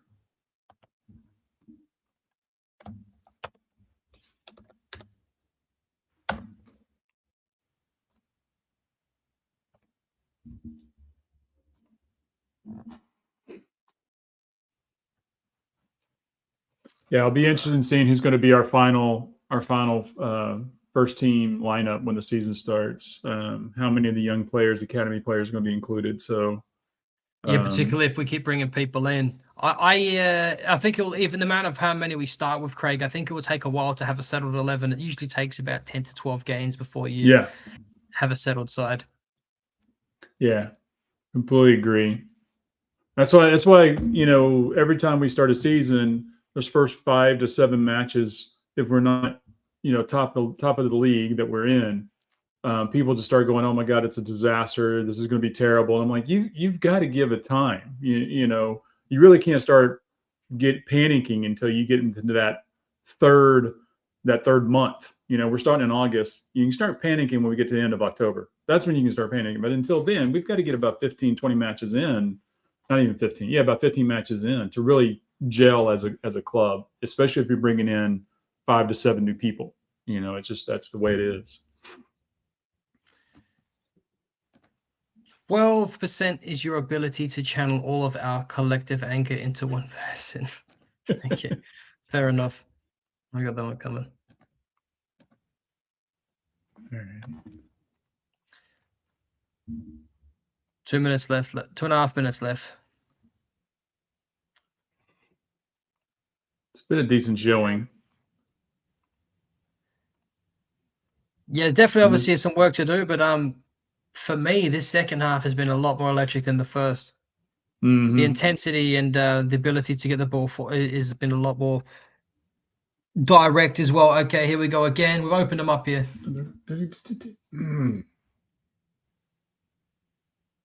Oh, not bad, not bad. Unfortunately, tried the keeper. That was Jake Evans. Yeah. Jake Evans lashed it from outside the box. Let's see more of that. Keep coming. The goals will come, lad. Absolutely. Yeah, he'll be good. It's only annoying when you see, obviously, Fatau, who's scored some absolute worldies from that little famous spot of his right outside the box. But when you do it over and over and over again and it keeps going well off it, then that's when obviously you start getting frustrated. But I think everyone's got the right to have at least one decent crack. Yeah. Do you are you thinking that we're going to end up selling Padubu and Mavididi? Because there's rumors about both of them, obviously. Rangers are allegedly coming and sniffing for Mavididi. I could see it happening. I could see him staying. For Tower, yeah, definitely. He'll be the next to go. There's no doubt. He's no way he's playing for us. Scott, how is Vetez with the ball at his feet? Okay, from what I've seen, he hasn't had too much to do. I'll have to wait to see some more. Better than Stolarczyk, probably. Yeah. Absolutely. He's one that surprised me most. Locks called it earlier. I did not think he was going to have, I wouldn't call it Danny Ward level, but it wasn't far off it. And I expected more from him. Get away. Ah, you. No. What do you do? Car was there. I know. Car was selfish. Screaming for it too, he was. Yeah. Absolutely. F1 qualifying on the screen, Luke's face on the other. What is Saturday? Yeah, I've got 3 monitors going right now. So I've got match, us, the chat over here. So, but this is my normal home setup. So, which used to be worse because I used to have 4 monitors, and so there we go. That was not a good corner. We've got to fix our corners, that's for sure. However, we've been shocking of set pieces for the longest time. We haven't had an out and out set piece taker since James Maddison was here. In fact, it was as much as I fucking completely shower Enzo Maresca love. Everyone knows it's ridiculous, and I accept it. But one criticism I did have of Enzo was going into that next season, if he stayed, was we were not good from set pieces. Yeah, absolutely. It was the one weakness. We still haven't been decent for a long time. Well, there it is. Third That's preseason game. Yeah, third preseason game's done. 3-0. So, I agree with your assessment. First half, it wasn't a whole lot of. Let's go. Not a whole lot of action going on, but and Burton was pressuring those guys, but much better second half. Much better second half. So, again, love that car kid.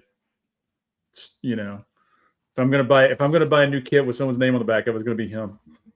So yeah, he's just come from nowhere. He's impressed me every time he's come on. I wouldn't be surprised if he gets a start next preseason game, and let's see what he can do, because he's been cooking.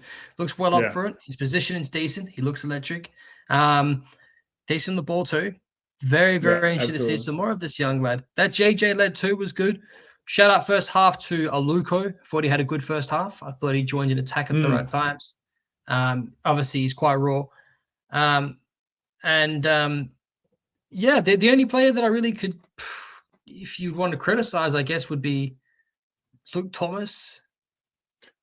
Akoli didn't have the strongest first half. Not bad, nothing to really come in for him for, but left a little to be desired. But again, it's preseason.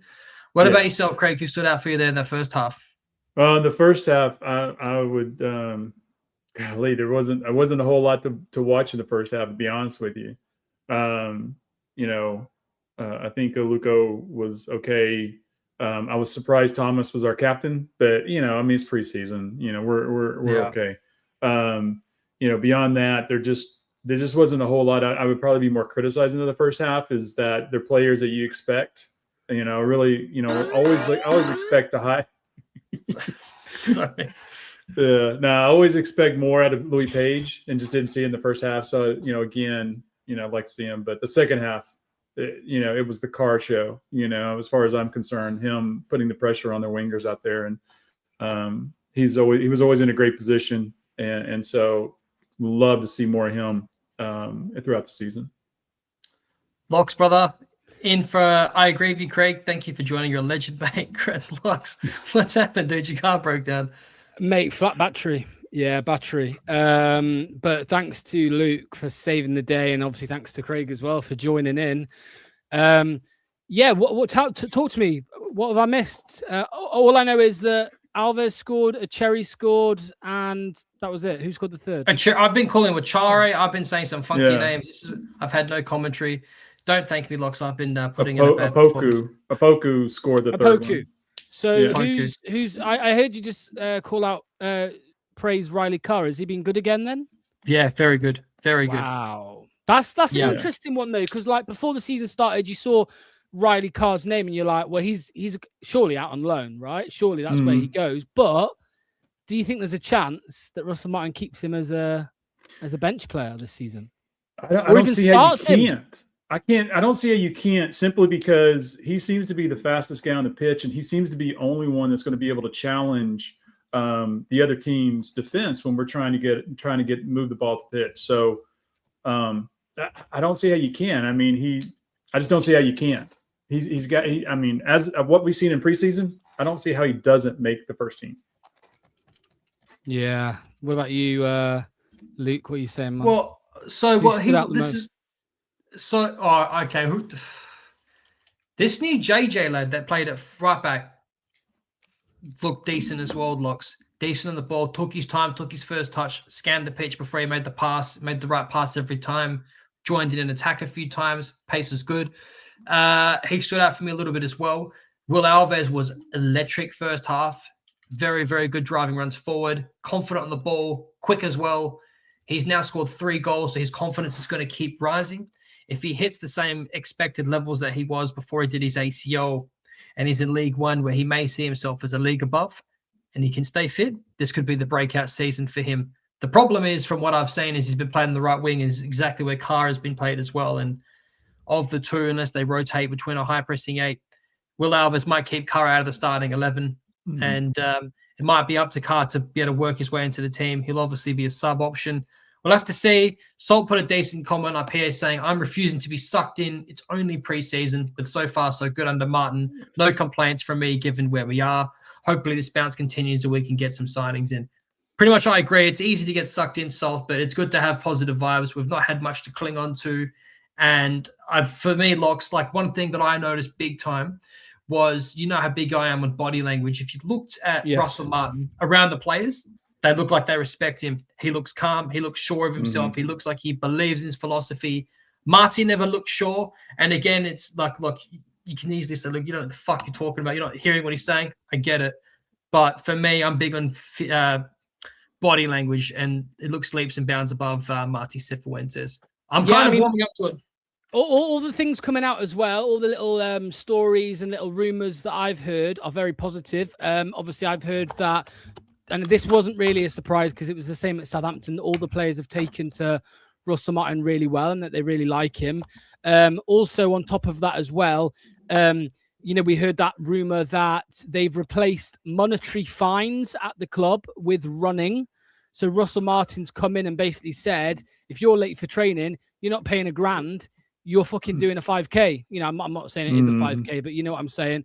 There was also another rumor doing the rounds last week that he wasn't happy with one of the training sessions, so he made them train during the England match.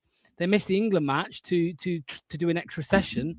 So these are all positive things. You know, it's what the squad needs. We need those high standards back. And there's a comment here from Will. Aluko is unreal. I've just been sent this clip. You guys probably would have seen it. I'll play it here. But wow. This, I mean, look at him. Just dribbling right through, ball across. And obviously, was that a Poku's goal or a Cherry's goal? Yes. So big bad A with another good contribution there. Was Will Alves on the right then? Was he as a winger today? I can't tell if he's been. He looks more of like a right high pressing 8 kind of in that Indeedy role, particularly of driving the ball from a bit deeper at the pitch. But like he's also out wide quite a lot as well. It'd be interesting to see. I think he's going to alternate in between both positions this season. It wouldn't surprise me. Yeah, because where did you see? Go on. What were you going to say? I was just going to ask where did he play for you last week? He was. Yeah, I mean, when he scored, I think he has been playing as an 8, right? But I'm just looking at what Leicester have posted today. It looks like, let me just bring it up. That's what I'm trying. Yeah, it looks like he was a right winger today with Braybrook and Page as the 8s. So skipping the 6, Braybrook and Page in the 8s, and Alves and Mavididi out wide.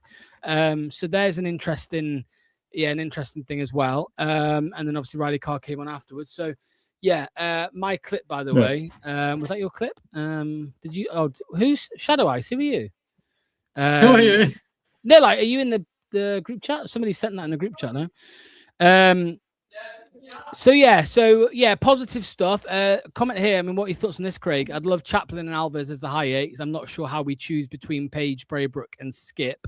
Alves might have to just play out wide. I mean, we know Abdul's going, so yeah, absolutely. And you know, we know we're signing Chaplin. He's going to play, so it's a matter of how we position our other players around that. So, you know, I don't know how you keep Alves off the pitch at this point. Sometimes, you know, when you're watching him, so it's a matter of how Martin can do the formation to get the best out of the players that he has that are going to be the most productive. So that's really what we're going to end up watching to see when the season starts.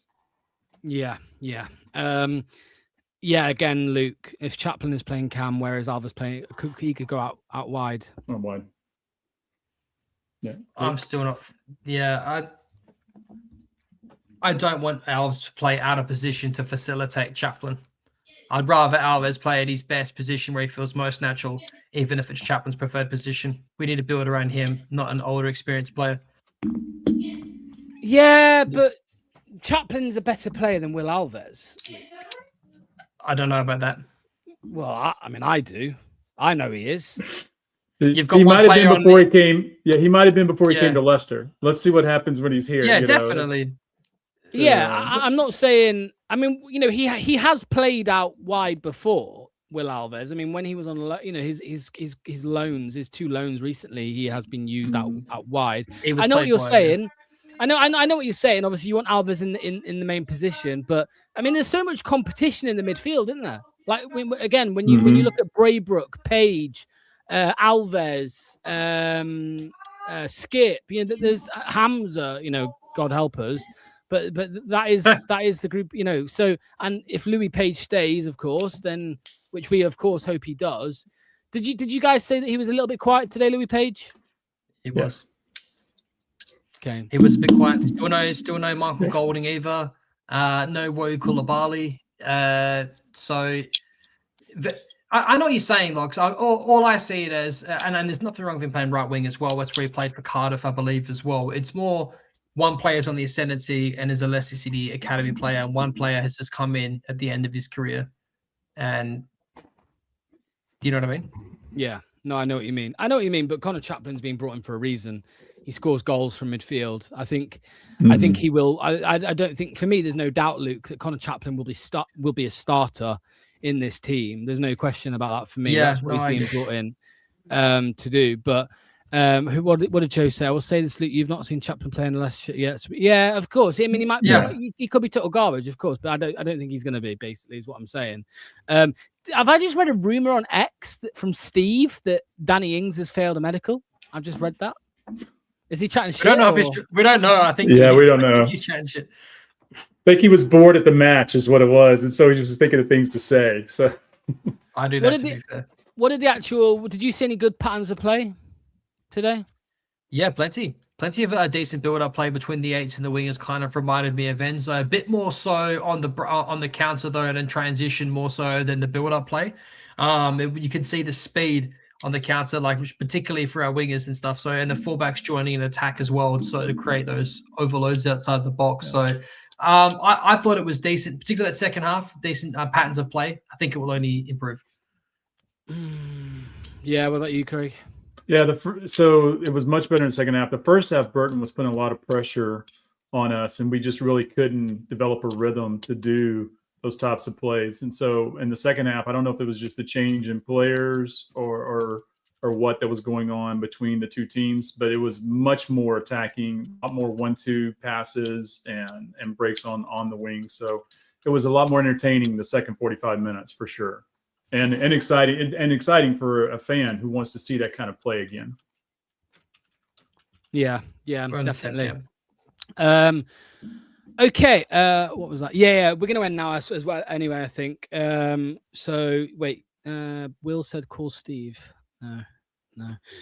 Steve will be too busy holding hands with mine and Jack at the Burton Stadium. Anyway, so In the middle. Yeah, Right in the middle. Right when the Leicester started the stream for the match, the first person to show in the stands was Jack. You know, I mean, like full on Jack right in front of the screen at the very beginning of the stream. So I was like, oh, okay, well, Jack's there. So, you know, left side Jack or right side Jack? Yeah. Luke, which one? Left side or right side Jack? Left side only on a Friday.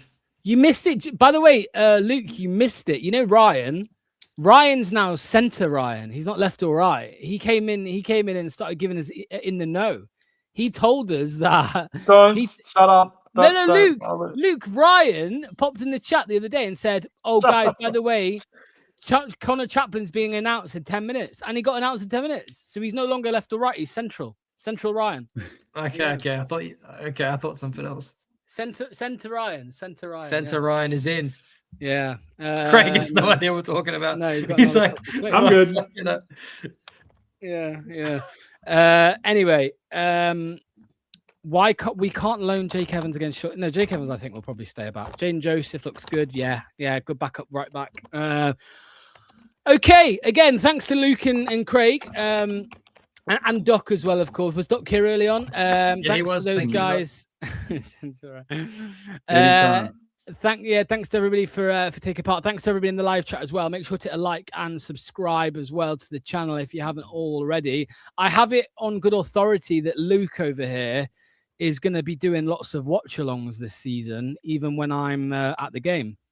God help us. Someone plays is going to have to join me for the technical side of things. I dropped the ball a few times. I might have copped a few yellow cards on the stream today. I'm sorry, guys, with the score. But yeah, I will be in for every single watch-along this season, so you can count on me. Lovely stuff. There we go. Okay, that's going to be it. I hope everybody enjoys the rest of their Saturday. To those England fans out there, I hope you really, really enjoy that third place playoff later on tonight. I'm sure it's going to be a great watch. Will says he'll jump in, Luke. He'll join you for the watch-alongs. God help us. Cool. Fucking hell, 2 Aussies. Jesus Christ. It's going to be chaos. But yeah, I won't understand a thing they say. What do you reckon, Luke? Are England going to finish 3rd or 4th, mate?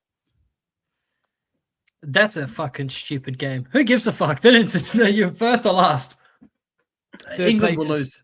3rd place is coming home, I reckon. No, France. I think France will win 3-0 or something like that. And the real teams play tomorrow, of course, 8:00. The final. The real. The GOAT is in action. So, but anyway, we'll be back live tomorrow, 9:30 a.m. For a watch-along. Not a watch-along. Good morning, Foxes. We will have Steve with us, who will be able to break some stuff down for us. Obviously, he's been at the game today. And I think Graham's with us as well. I don't think there's a fourth. I don't think. I think I'll get back to you. Huh? I wasn't inviting I'll you. get- No, I'm joking. Yeah. Oh, okay. No, I'm I just joking. stepped right up. I'm joking. Yeah, no. Who wants to see Luke versus Graham tomorrow morning? I think that'll Why be do you- good. No. Luke versus Graham's Graham. all right. He gets too Nah. much stick, Graham. Bless him. I don't think Graham's watching. So, Luke, if you do come tomorrow morning, I reckon you just rage bait him for the full hour. Rage bait Graham for the full hour. Just start slating Rodkin and fucking, yeah. That'll be good fun. But yeah, 9:30 a.m. tomorrow, as always on Sunday. And yeah, cheers, guys. Thanks, Luke. Thanks, Craig. Thanks to Doc. Thanks, everyone in the chat. We'll see you soon. Bye-bye.